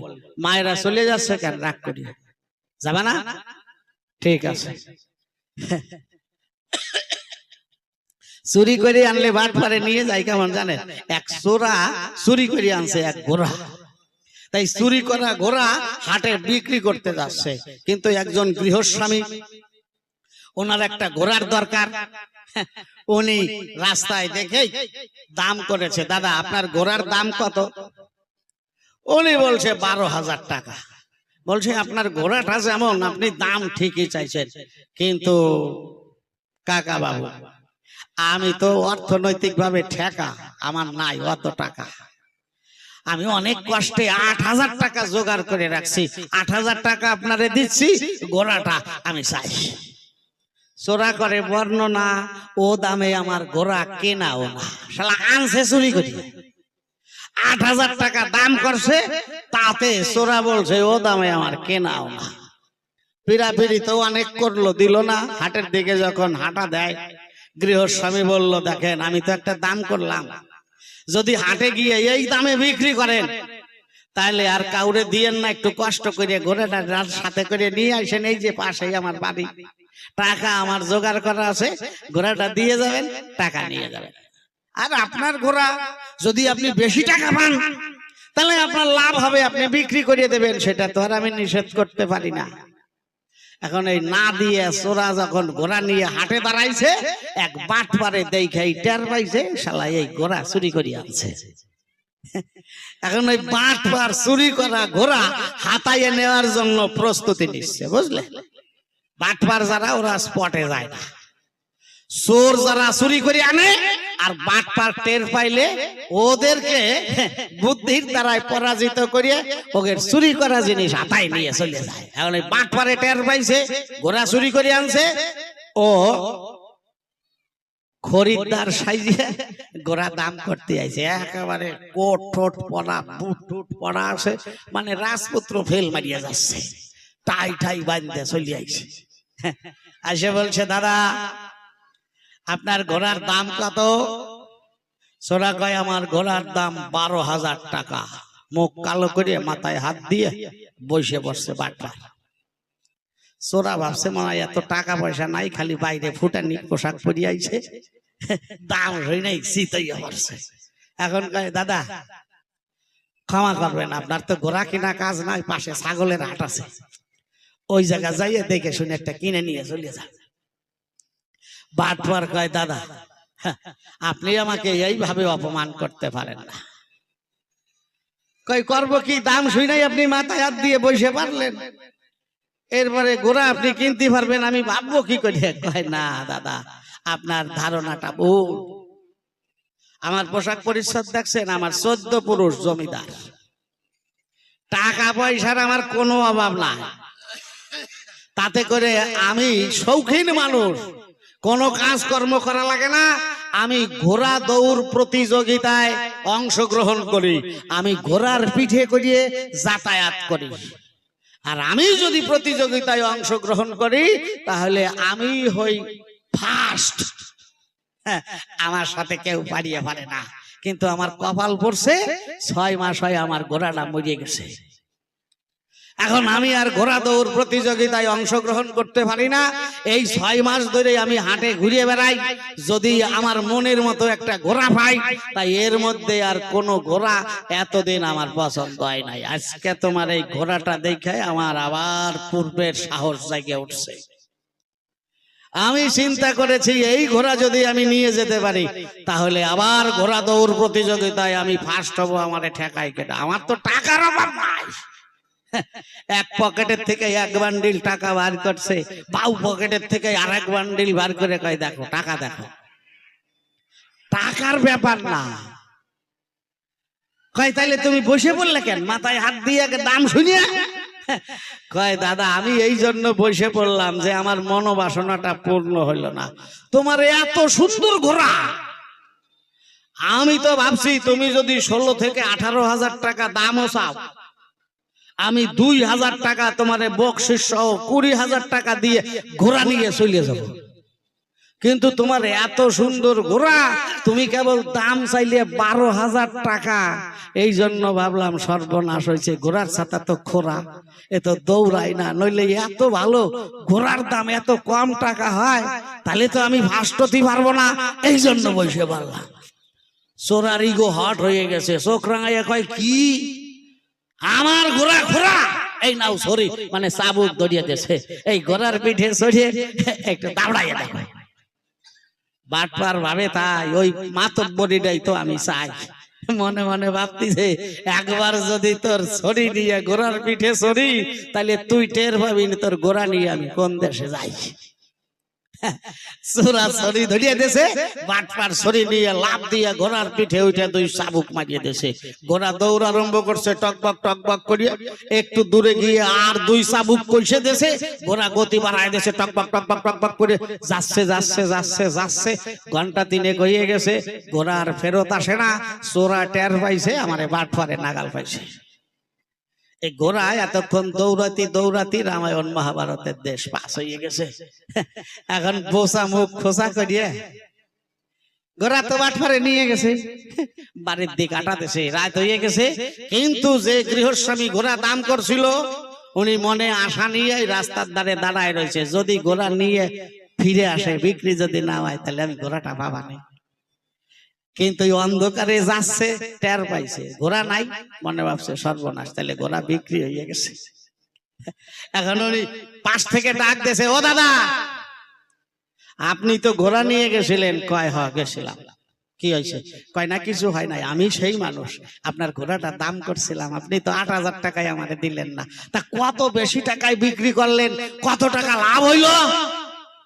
দীর্ঘ নিঃশ্বাস ফেলে চোরা বলে, ভাই লাভ হয় নাই, যে দামে কেনা সেই দামে বেচা হয়ে গেছে, লাভ হয় নাই। কয় তার মানে কয় টাকা দিয়ে কিনছিলে আর কয় টাকা বেচছো? কয় দাদা সত্যি কথা কই, আমি তো কিনে আনি নাই। কয় তাহলে পাইছো কোথায়? কয় নাই, ঘোড়া চুরি করে আনছিলাম আর বাটপারে তার নিয়ে গেছে। ও ভাই মা, তুমি যে ছেলে কয়টা চুরি করে আনছিলে, বাটপারে তার লইয়ে গেছে, খালি খালি আমারে দোষ দাও কেন? কি বোঝা যাচ্ছে আমার গল্পের সাথে অ্যাডজাস্টমেন্ট আছে তো? যাক, আরো আছে অনেক কথা, বসে শুনুন বিজ্ঞ শ্রোতা। শুধু কথায় কথায় দেব না সমাধান, টানিয়া সুরাট ছন্দ করব একটু সঙ্গীত আনন্দ। ভক্ত বৃন্দ বসে বসে সবাই করুন অবধান।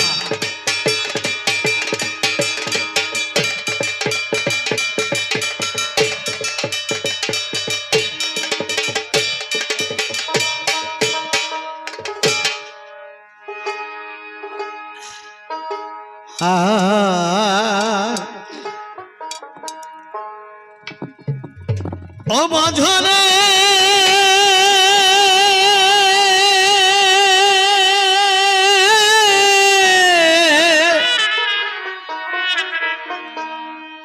খোঁজরে মন আপন ঘরে মানুষ কমজনায় রে মন মানুষ কমজনায় ও বোঝরে খোঁজরে মন আপন ঘরে মানুষ কঞ্জনায় রে মন মানুষ কঞ্জনায় এ যে হারে মানুষে জলা দেওয়া হারে মানুষে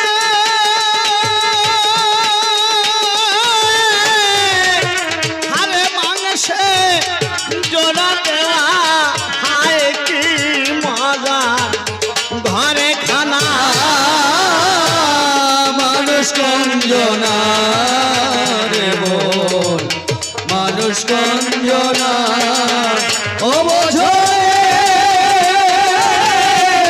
খোঁজরে মন আপন ঘরে মানুষ কঞ্জনায় রে মন মানুষ কঞ্জনায়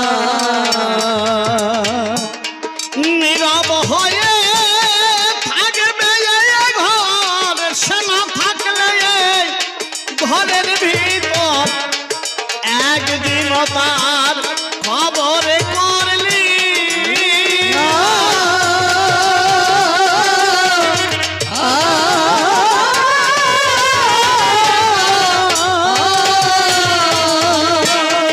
নীরব হয়ে থাকবে এই ঘর সেনা থাকলে এই ঘরের ভিতর একদিন তার খবর করলি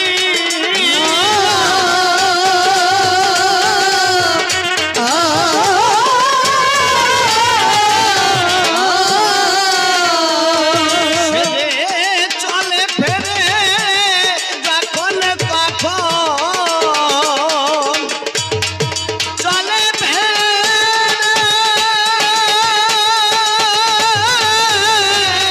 চলে ফেরে যখন তখন কথা কয়ে ধরা দেয় না মানুষ কঞ্জনায় রে মন মানুষ কঞ্জনায় ও বোঝরে খোঁজরে মন আপন ঘরে মানুষ কঞ্জনায় রে মন মানুষ কঞ্জনায় বাঁচা মরার কারণ ছাড়ি শরণে বারণ করি মানুষেরা তো যতনে কর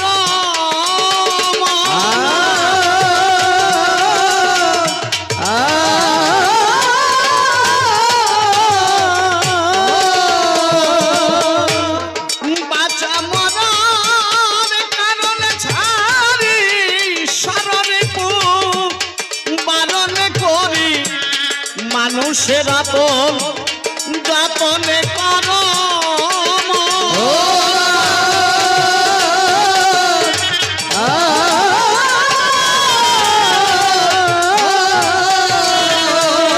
সে যে কোন ধামে সতী করে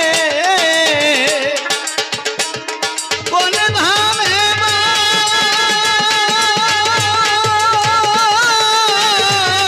কোন ধামে সতী করে গুরু কৃপায় যায় জানা মানুষ কঞ্জনায় রে মন মানুষ কঞ্জনায় ও বোঝরে খোঁজরে মন আপন ঘরে মানুষ কঞ্জনায় রে মন মানুষ কঞ্জনা মানুষে ধরা মানুষ হলে তার হুকুমে মানুষ চলে পেলে তারে কারো ভাজ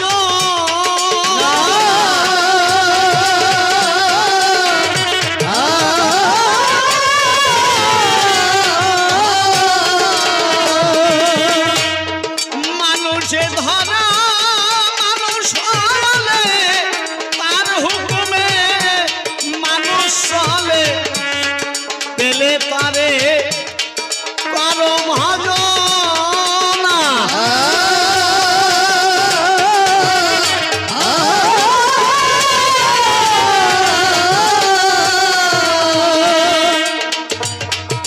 অমূল্য কয় পারকে বোঝায় অমূল্য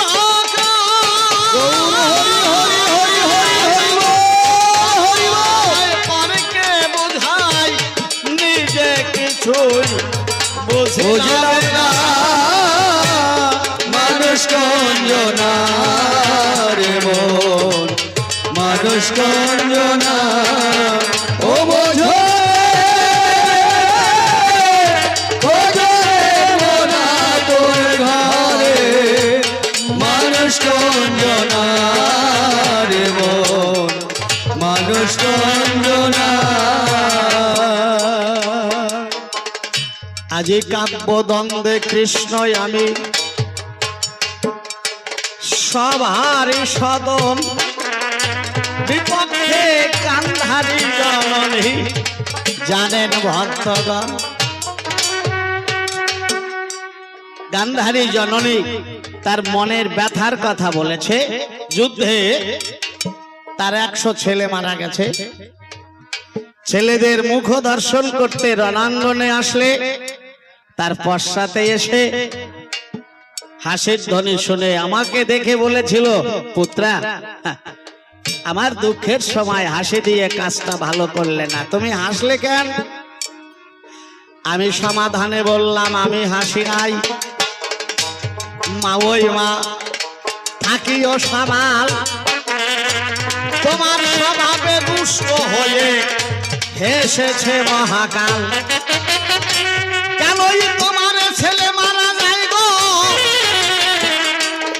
বুঝাইলাম তাই চুরি করে বর এনেছ ভালো করো নাই যে ঋষির কাছ থেকে বর চুরি করে সন্তান পেলে বসুধায় সেই ঋষির সাথে এই যুদ্ধে সাপ হয়েছে তনয় এ বাবা যে ঋষির কাছ থেকে ছলনা করে সন্তান এনেছিলে সেই ঋষির সাথে তোমার ছেলেগুলো মারা গেছে অনেকগুলো প্রশ্ন তো একটা নিয়ে বললে বছর খানিক বলা যায় কিন্তু তাতে বাকি প্রশ্নের জবাব না দিলে সবাই ভাববে খালি একটা নিয়েই কসলা কসলি করেছে তাহলে সব কয়টার কিছু কিছু সমাধান আমি দেই বাবা এখন একটু ছোট্ট ছোট্ট করে বলবো আপনারা আস্বাদন করবেন আমার মা ওই মা বলেছে তুমি বলেছ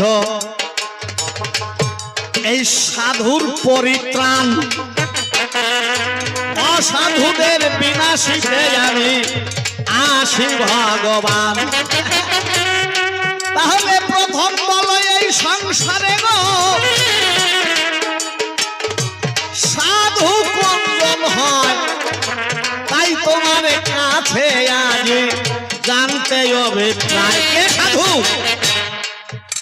কাকে সাধু বলে মা ওই মা তোমাকে অল্প কথাই বলি সাধুকে সংজ্ঞাটা শোনো তিতিক্ষাম কারণিক সুহৃদ সর্বদেহিনাম অজাত শান্ত শত্রু সাধব্য শুদ্ধ ভূষণা মানেটা কি সহজ করে বললে অজাত শান্ত শত্রু যার শত্রু জন্মায় নাই বা জন্মায় না তিনি সাধু আচ্ছা আপনারা ভাবতে পারেন তাই এটা কোনো কথা হইল একটা মানুষ নিজে ভালো আছে, কিন্তু তার ভালোতে তো আরেকজন তার সাথে শত্রুতা করতেই পারে। তাহলে শত্রু জন্মায় না কেমবায়? এইখানেই তো বাবা বুঝবার বিষয়। এইটা দেহ কুরুক্ষেত্রের আলোচনা। তো আমার এই দেহটাকে পরিচালনা করবার জন্য কারা শত্রু? না, আমার 10 ইন্দ্রিয় ষড়রিপু, তাদের বহির্মুখী স্বভাবগুলো আমার শত্রু বাবা। যারা কৃষ্ণ সেবায় বাধা দান করে, মায়ার পিছনে ছুটাইয়ে বেড়ায়, কাম ক্রোধ লোভ মদ মাৎসর্য এরাই আমার শত্রু হয়। আমার পায়ে হাত দিও না। তাহলে এই দেহের মধ্যে এই কয়টা হলো শত্রু, বহির্মুখী স্বভাবে আমার ক্ষতি করছে বাবা। তাহলে সাধু কোনজন? যিনি এই কাম ক্রোধ লোভ মোহ মদ মাৎসর্যকে বাধ্য করেছেন, কামনার পেছনে ছুটছেন না, তার এই রিপুগুলো তার আদেশ অনুসারে আজ্ঞা পালন করছে বাবা। কাম না থাকলে প্রেম হয় না, কামকে রিফাইন করলে তখন সেটা প্রেমে পরিণত হয় বাবা।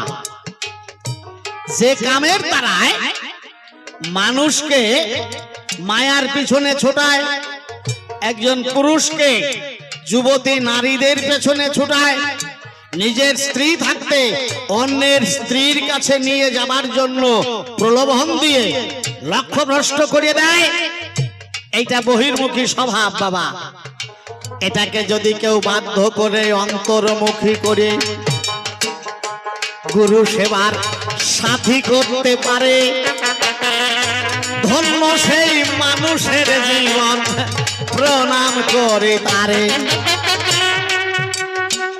যিনি গুরুর চরণ আশ্রয় করে কৃষ্ণ চিন্তায় বিভোর হয়ে থাকে, কৃষ্ণ নাম সুধারস আস্বাদন করে মনটা তখন পরম তৃপ্তি সহকারে পরমানন্দ লাভ করে। তার এই কাম ক্রোধ লোভ মোহ মদ মাৎসর্য আর এই যে ইন্দ্রিয়গণ, তারাও তাহাতে মুগ্ধ হয়ে বহির্মুখী স্বভাব করে দেয় বর্জন, অন্তর্মুখী হয়ে করে শ্রীকৃষ্ণ ভজন। 6 রিপু ভক্তিতে 6 গোস্বামী হবে গো, 10 ইন্দ্রিয় যদি অন্তর্মুখী হয়, 10 মহাবিদ্যার যোগান দেবে, শোনেন সুধী সহায়। নববিধা ভক্তি নব মঞ্জরি তাতে হবে, অনুরাগে মহাভাবের ঘরে বাবা গোবিন্দ দর্শন পাবে।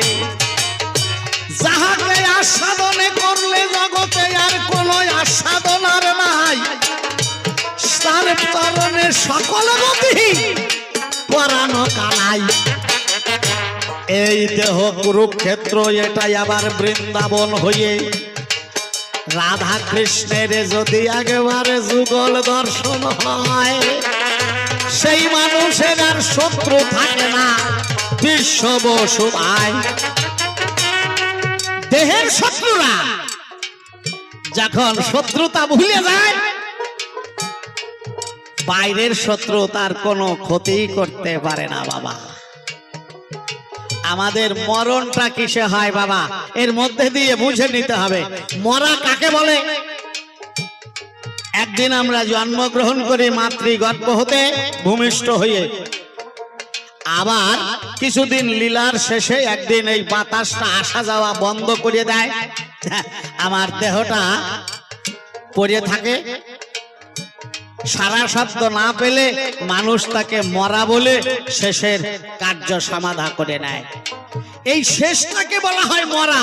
আসলে এটা মরা নয় বাবা, এটা আসা যাওয়ার একটা বিধান।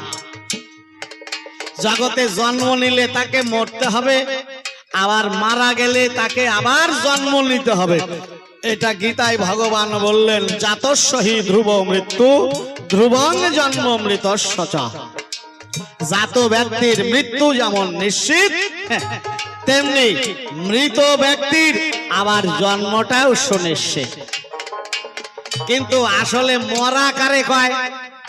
এটা না হলে একবার জন্ম নিলে মানুষ যদি আর না মরে বাবা, তাহলে ভাবেন কালের নিয়মে তো সবকিছুর পরিবর্তন হয়। একদিন ছোট্ট ছিলেন, খেলাধুলা করতেন, একরকম মন ছিল। আস্তে আস্তে বয়স হলো, সংসার জীবনে পদার্পণ করলেন, মনেরও পরিবর্তন হলো, শরীরের পরিবর্তন হলো।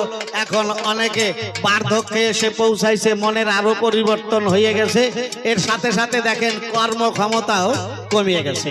আগে অনেক দূর হেঁটে যেতে পারতেন, এখন কাছে কোনো ভালো অনুষ্ঠান আদি হলেও মন চায় অনেক সময় শরীরের সাথ দেয় না।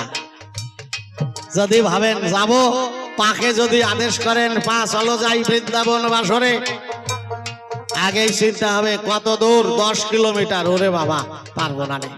পা বলবে বন্ধু তোমার কথায় অনেকে ছুটেছি, আর চলার সাধ্য নাই। ধীরে ধীরে কর্মশূন্য হতে হবে ভাই। আস্তে আস্তে কর্মশূন্য ভাব চলে আসবে।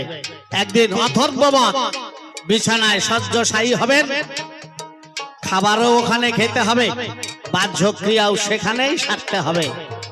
মানুষ আপনাকে যতই ভালোবাসুক, আপনার কিন্তু তখন আর বাঁচতে ইচ্ছা করবে না। করবে বাবা?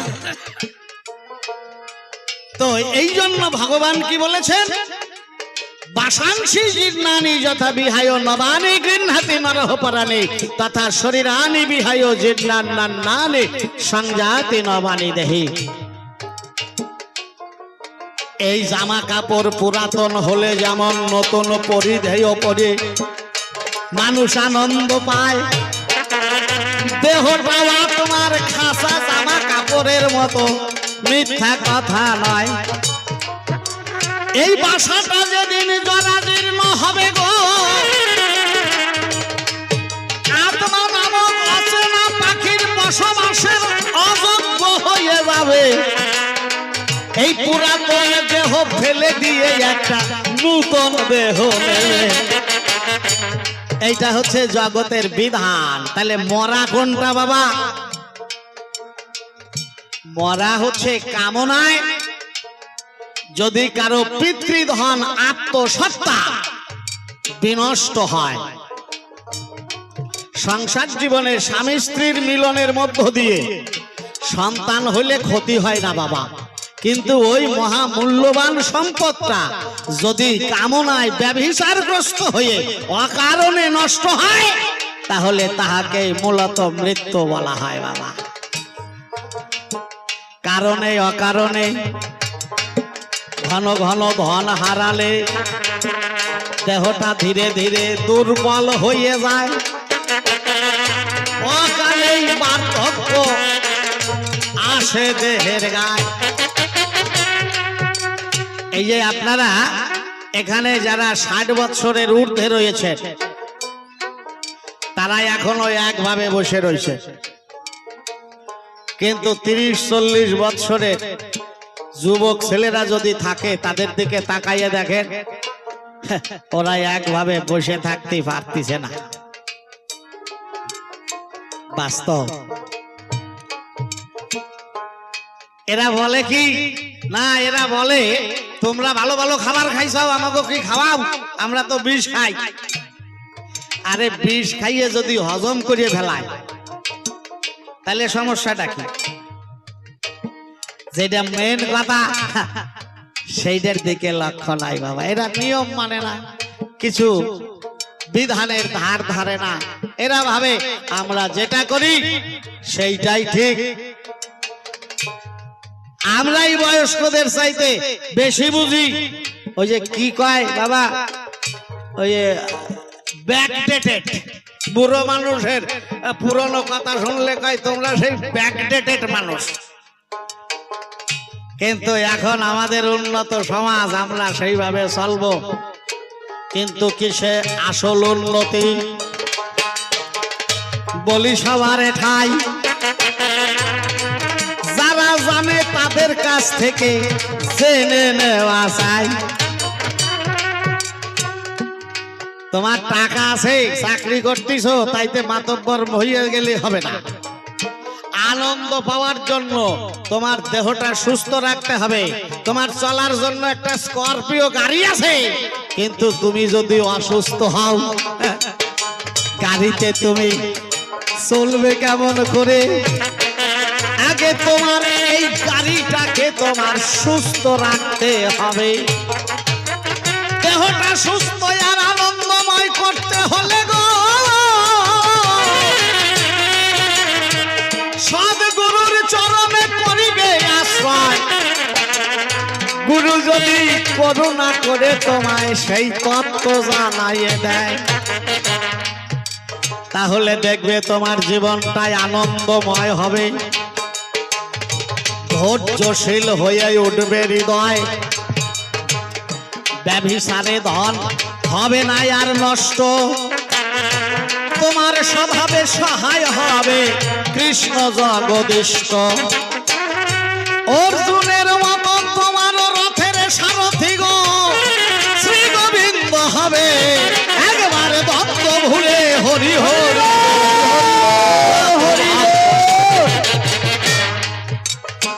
কুরুক্ষেত্রের মূল যুদ্ধটা কি বাবা? বুঝতে হবে। সরাসরি তো সব কথা বলা যায় না বাবা, জ্ঞান দিয়ে উপলব্ধি করতে হয়। এই জন্য বর্তমানে এখানে তো আপনাদের কবি গানের দিকে ভালো ঝোঁক আছে এখনো, আমি আপনাদের প্রণাম জানাই। আমাদের দক্ষিণবঙ্গে গান হয়, অনেক গান হয়, শ্রোতারাও আসে, এত টাইম দেয় না। ওই বঙ্গে হইলে এতক্ষণ আমরা মিলন ঠিলন গাইয়ে শেষ করে দিতে পারতাম। কিন্তু এখানে আমরা যদি একটু বেশিও গান করি আনন্দ হয়। কেন জানেন? মনের একটা আদান প্রদান এখানে ভক্তদের সঙ্গে হয় বাবা। মূলত যাকে সাধু সঙ্গ বলে সেই সঙ্গটা আমি তো বাস্তবে মনে করি হয়, ওখানে হয় না। কেন? ওরা ঘড়ি দেখা শ্রোতা। অবসর টাইম 2 ঘন্টা 2.5 ঘন্টা সময় ব্যয় করা লাগবে। সবাই আইছে, চলো যাই, আমরাও যাই, যত ভালো মন্দ কথা হোক, ওগুলো বিচার করার সময় নাই। ঘড়ি দেখলো, যাকে যাকে উঠে হাঁটা দিল বাবা। তাহলে এই যে আপনারা শুনছেন পরমানন্দময়, আজ অর্জুন একটা যুদ্ধ, পাণ্ডব পক্ষের মহাবীর মহারথী একটা দল, কৌরবের দল নিঃশেষ হয়ে গেল। ভীষ্মকর্ণ, দ্রোণাচার্য এদের মতো মহামহারথী থাকতে, কিন্তু অর্জুনের রথের সারথী ভগবান হয়েছিল। তারই সহায় কৃষ্ণচন্দ্র যুদ্ধে জয় করালো। তাহলে অর্জুনের জয় হলো বাবা। তাহলে কৃষ্ণকে সহায় করতে হবে, সহায় করতে গেলে যুদ্ধে জয় হবে বাবা, মরণ হবে না। কোনটা কুরুযুদ্ধ? একদিন সুভদ্রা বলে, শোনো স্বামী, বলি তোমার ঠাই, তোমার মতো এত বড় যোদ্ধাই আমি আর জগতে দেখি নাই। সুভদ্রা অর্জুনের স্ত্রী অর্জুনকে বলছে, তোমার মতো এত বড় মহাবীর, বড় যোদ্ধা আমি আর দেখি নাই। অর্জুন বলছে, সব বউয়েরাই তো তার স্বামীকে প্রশংসা করে, আমি তোমার স্বামী, তাই তুমি প্রশংসা করছো আমার? কারণ স্বামীর ভালো মন্দ বউ যতটা জানে, বাইরের মানুষ আর অত জানে না। যার যার খবর সবচাইতে বেশি জানে নিজে কে, আর তারপরে যদি কেউ বেশি জানে সে হচ্ছে বউ। আর সবাই আন্দাজে যতটুকু বোঝে, ওটা ঠিক হইতেও পারে, নাও হইতে পারে, কিন্তু সুভদ্রা বলছে না স্বামী, আমি সত্য বলছি, তোমার মতো এত বড় বীর যোদ্ধা নাই। কেন? ও স্বামী, যখন সপ্তরথী একত্তরে একটা বুহ চক্র তৈরি করে, তুমি একাই বিকল্পে প্রবেশ করো সেই চক্রেরও ভেতরে, সবার সঙ্গে যুদ্ধ করে গো, সবাই মানে পরাজয়, বিজয়ী হয়ে ফিরে আসো অক্ষত অবস্থায়। কথাটা বোঝা যাচ্ছে বাবা? সবাইকে পরাজিত করছে অক্ষত অবস্থায়। যুদ্ধ করতে গেলে, মারামারি করলে এক পক্ষের যদি 5 জন মরে, আর এক পক্ষের একটা হাত পাও চোখ টোক কিছু তো ক্ষতি হইব, কিন্তু অক্ষত অবস্থায় বাইরে বেরিয়ে আসে। কথাটার তাৎপর্য কি? এই যুদ্ধটাই বা কি যুদ্ধ? এই যে আমরা সংসার করছি, স্বামী স্ত্রী মিলন হয়, এইটাকে যুদ্ধ বলে বাবা। আচ্ছা, স্বামী স্ত্রী যদি নাই, যার তার যুদ্ধ হয় না? যুদ্ধ হয়। কামনায় নারীর ছবি হৃদয়ে ভেসে ওঠে। সপ্তরথী তখন বিপক্ষে যুদ্ধ করবার জন্য প্রস্তুতি নিয়ে প্রবল হয়ে ওঠে। কারা? কাম, ক্রোধ, লোভ, মোহ, মদ, মাৎসর্য, ষড়রিপু আর মন গুরু দ্রোণাচার্য। মন ওদের সাথে যোগ দিয়ে ভাবে এই যে ভালো কাম, এইটা হইলো মর্তলোক, এই জায়গায় মানুষ মরতে আসে, মরে আনন্দ পায়। এরা যখন যুদ্ধ করবার জন্য বিপক্ষে দাঁড়ায়, সবাই এক একজন অর্জুন ওই যুদ্ধ ক্ষেত্রে নিজে একাই প্রবেশ করে। কিছুক্ষণ বিকল্পে যুদ্ধ বটে সারে, কিন্তু যদি গুরু কৃপা না হইব, সবার আছে জানা, বেঁচে কেহ এই যুদ্ধে ফিরিতেই পারে না। এই যুদ্ধে না মরিয়ে বাইসে কেউ ফিরতে পারে না, যদি গুরু কৃপা না হয়। আর যদি গুরু কৃপা হয়, তাহলে তার ক্ষতি হয় না, মরণও হয় না। এক সময় এই কাম, ক্রোধ, লোভ, মোহ, মাৎসর্য মানে পরাজয়, মন গুরু তবে শান্ত হয়ে রণে ভঙ্গ দেয়। ওরা যুদ্ধ করবার জন্য বিপক্ষে হানা দিয়েছিল, কিন্তু ক্লান্ত হয়ে গেলে ওরাও ভাবে এখন যুদ্ধ ক্লান্ত দিলে ভালো হয়। আচ্ছা, যুদ্ধ ছাড়িয়ে দিলাম, তাহলে আমার যদি যুদ্ধে পতন না হলো, তাহলে আমি জয়ী হলাম। ওরা পরাজিত হয়ে রণে ভঙ্গ দিল, তার মানে আমি বিজয়ী হলাম। তাহলে এই যে কাম, কামনা, এটাকে যদি তোমাকে নিয়ন্ত্রণে আনতে হয়, মনটা তো নিয়ন্ত্রণ হারাইয়ে যায়, তার জন্য কিছু কর্তব্য কর্ম আছে বাবা। বলা আছে পঞ্চ পাণ্ডবের রথ বাতাসে ভাসে। রথ মানে দেহরথ, তাই দেহরথটা যদি বাতাসে কারো ভাসে, এটা তো সাধনলব্ধ ফল নাকি বাবা? সবার তো ভাসে না। তাহলে কোন সাধনা? ঈশ্বরকে জানবার জন্য মানুষ যখন ব্যাকুল হয়ে যায়, তখন এই বাতাস এইটাকে ধরার ক্যাপাসিটি যাকে গায়। 12 আঙ্গুল আর 8 আঙ্গুল, তো এই 12 আঙ্গুল বাইরের থেকে যদি এক আঙ্গুল করে কমাতে পারে, ভিতরে যদি নিয়ন্ত্রণ হয়, তাহলে সেই মানুষের কতগুলো বিভূতি শক্তি জাগ্রত হয়। 12 আঙ্গুল পর্যন্ত নিয়ন্ত্রণ হয়ে গেলে ভক্ত আর ভগবান তখন অভেদ মিলন হয়ে যায়। এক আঙুলে কৃতান্ননে প্রাণে নিষ্কামতা মতা আনন্দস্বাদ দ্বিতীয়কে কবি শক্তি তৃতীয়কে বাচ সিদ্ধিস্ব চতুর্থকে দূরদৃষ্টিস্ব পঞ্চমে ষষ্ঠমে আকাশ বেগস্য চন্দ্র বেগস্য সপ্তমে। বাবা 6 আঙুল কমালে এই দেহটা তখন বাতাসে ভাষার শক্তি পায়। আর যদি 7 আঙুল কেউ কমায় তাহলে চন্দ্রের গতি ঊর্ধ্বরেতা হয়। কামনায় আমরা নারী সঙ্গ করলে আমাদের যে বস্তুটা নষ্ট হয়, আমাদের মৃত্যু হয়, ওটা নিম্ন ধারা ছেড়ে দিয়ে যদি ঊর্ধ্বরতি হয়, জরা মরার আর ভয় থাকে না, তারাই বিজয়ী হয়। তাই সবার মধ্যে রয়েছে নারী যত ভক্ত ভক্ত নর নারী, একবার প্রেমানন্দে বদন ভরে সবাই বলুন। তাহলে অর্জুন একজন বিজয়ী যোদ্ধা, অত বড় যোদ্ধা আর নাই।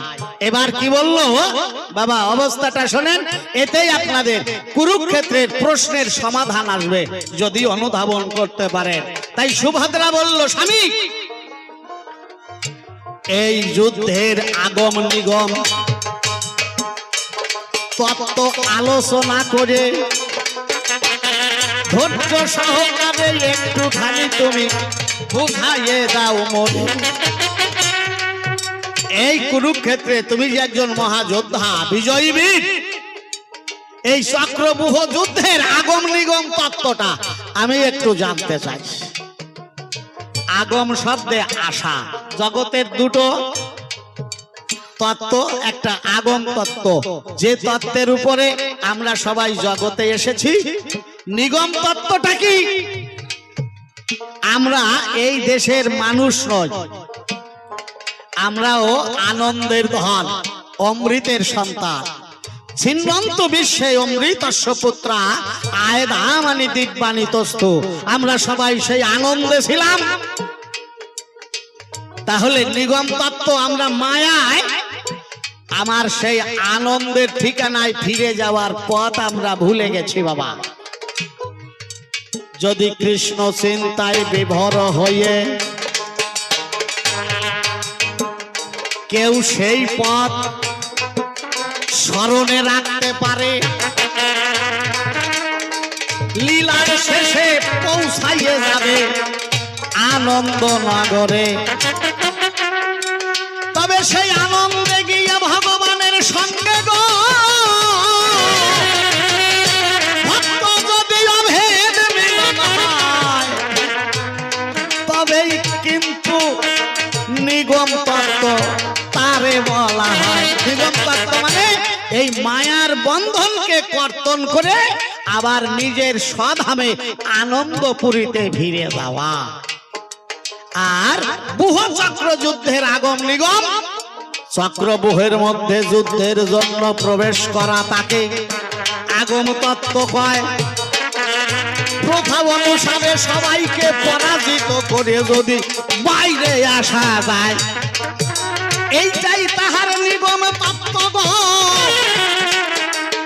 যদি ভক্তিতে গুরুর চরণ করে আশ্রয়, তবে সদ্গুরুর করুণায় সেই তত্ত্বের অধিকারী যদি হয়, এই গুরু যুদ্ধে তার মরণ হয় না, সেই বিজয়ী হবে। একবার প্রেমানন্দে হরি হরি বল, যত ভক্ত সবে। বললো তাহলে ভীষ্ম মরল কেন? তারে সাধু কয়। সাধু কয় কর্ম ভালো করছে, সাধু কয়। মারা গেল কেন? নিশ্চয়ই কোন কর্মফল তার আছে। কি বাবা, বিনা কারণেতে কোনো কার্যই হয় না, হয় নাকি? বিশ্বকে আমরা সাধু দেখি, কিন্তু এসেছে কেন? ও তো এই নরলোকের বাসিন্দা না। বিশ্ব অষ্ট বসুর এক বসু, বশিষ্ঠের কামধেনু হরিল, বশিষ্ঠের অভিশাপে মর্তধামে এলো। তাহলে অষ্টবসু বশিষ্ঠের কামধেনু চুরি করেছিল, বশিষ্ঠের অভিশাপে এখানে আসে। ওই 7 জন বসু যারা সাথে ছিল ওরা জন্মের পরে সংবৎসরেই মুক্ত হয়ে গেছে, কিন্তু দড়ি ধরে যিনি এই ধেনুটা হরণ করেছিল তার কর্ম ফল ভোগ করিতে বাবা কেবল জগতে বেঁচে রইল। কে বাবা? এই বশিষ্ঠের অভিশাপে কর্মফল ভোগ করবার জন্য বিশ্ব বেশে আছে। অম্বার অভিশাপে আর অম্বার কারণে সরসজ্জায় পতন হয়েছে। কে বাবা? সাধু যেটা কাজ করেছে। আমি বললাম কি সাধু তাকে কেন বলছে বাবা? আমি বললাম অজাত শান্ত শত্রু সাধব্য সূক্ষ্ম ভূষণাম। বিশ্ব হচ্ছে মৃত্যুঞ্জয়ী পুরুষ, ইচ্ছা মৃত্যু তারে মারার কেউ নাই। যে ভীষ্মের এক বাণ সহ্য করতে পারে না সারা বিশ্বের রাজেন্দ্র বর্গ, সেই বিশ্ব যুদ্ধে সরসজ্জায় পড়ে আছে, ধনুর্বাণ ত্যাগ করেছে। এটা হয় নাকি বাবা? ওটা নিজের ইচ্ছায় করেছে। তার মানে যে যুদ্ধ সে করছে ওটা ভালো না বলে ত্যাগ করেছে। দেহটা ছাড়বে, আবার গোবিন্দের আনন্দের ধামে পৌঁছাইয়ে যাবে। বিশ্বের মধ্যে কোন বাজে কাম ক্রোধ লোভ মোহ মদ মাৎসর্য শত্রুরূপে কখনোই কাজ করে নাই। সাধনায় এদের সেরেছে, তাই তিনি সাধু হয়েছে। এই বিশ্বের সাথে যুদ্ধ করছে অর্জুন। বিশ্ব যখন বাণ নিক্ষেপ করেছে, যে রথের পরে ভগবান শ্রীকৃষ্ণ সারথী, নরনারায়ণ অর্জুন মহারথী, আর রথের ধ্বজে হনুমান বসা বাবা। অর্জুনের কপির ধ্বজ রথ, কপি মানে হনুমান। তাহলে সেই রথখানা ভীষ্মের বাণের ধাক্কায় পিছিয়ে গেছে। ভগবান কৃষ্ণ ভীষ্মের উদ্দেশ্যে বলছে সাধু সাধু সাধু। অর্জুন খেপে উঠেছে, সখা যে পিতামহ ভীষ্মের বাণে তোমাকে সমেত আমার রথটা পিছাইয়ে দিল, তুমি তাকে সাধু সাধুবাদ জানালে। কৃষ্ণ বলছে অর্জুন, সাধুকে তো সাধু আদি জানাতে হয়। দেখেছে? তাহলে বিশ্ব সাধু মরে গেছে বলে অসাধু ভাবা যাবে না। কর্মফল ভোগ করে মারা গেছে। দ্রোণাচার্য কর্মফল ভোগ করিয়ে মরছে বাবা। শিষ্য একলব্যের অভিশাপে দ্রোণাচার্যের মরণ হয়েছে। কি বাবা? ধৃষ্টদ্যুম্ন এই দ্রোণাচার্যের মৃত্যুর পেছনে সেও কর্ম করেছে। এই জন্য মা না বুঝে খালি আমারে দোষী সাব্যস্ত করো না। আমি সাধুর পরিত্রাণ করি, অসাধুর বিনাশ করি। আমি সমস্ত দেহের মধ্যে বিরাজিত কিনা বাবা? অসাধু কারা? যারা সাধু তারাই অসাধু বাবা। একটা জিনিস দেখেন, এই মানুষ যদি বনে যায় তাহলে এই মানুষই বন মানুষ হয়। যিনি অসাধু তিনি সাধু, যিনি সাধু তিনি অসাধু। রত্নাকর দস্যুবৃত্তি করত, তারে বলতো কি ডাকাত। একদিন মারামারি কাটাকাটি সাইডে দিয়ে মরা মরা মন্ত্র জপ করিয়া একেবারে বাল্মীকি হয়ে গেল, রামায়ণ লেখলো। তাহলে কি হইলো? সাধু হইলো। তাহলে একদিন অসাধু ছিল আর একদিন সাধু হয়ে গেল। তাহলে যে অসাধু সেই সাধু। তেমনি আমার মধ্যে এই যে কাম ক্রোধ লোভ মোহ মদ মাৎসর্য আর এই যে 10টা ইন্দ্রিয়, তাদের বহির্মুখী স্বভাব, এইটা হচ্ছে অসাধু। আর গুরু কৃপায় কৃষ্ণ ভজনে যখন তারাই অন্তর্মুখী হয়, এই ধ্বংস যুদ্ধ ছেড়ে দিয়ে তারা কৃষ্ণ ভজনে যায়, তখনই তারা সাধু হয়ে যায় গো।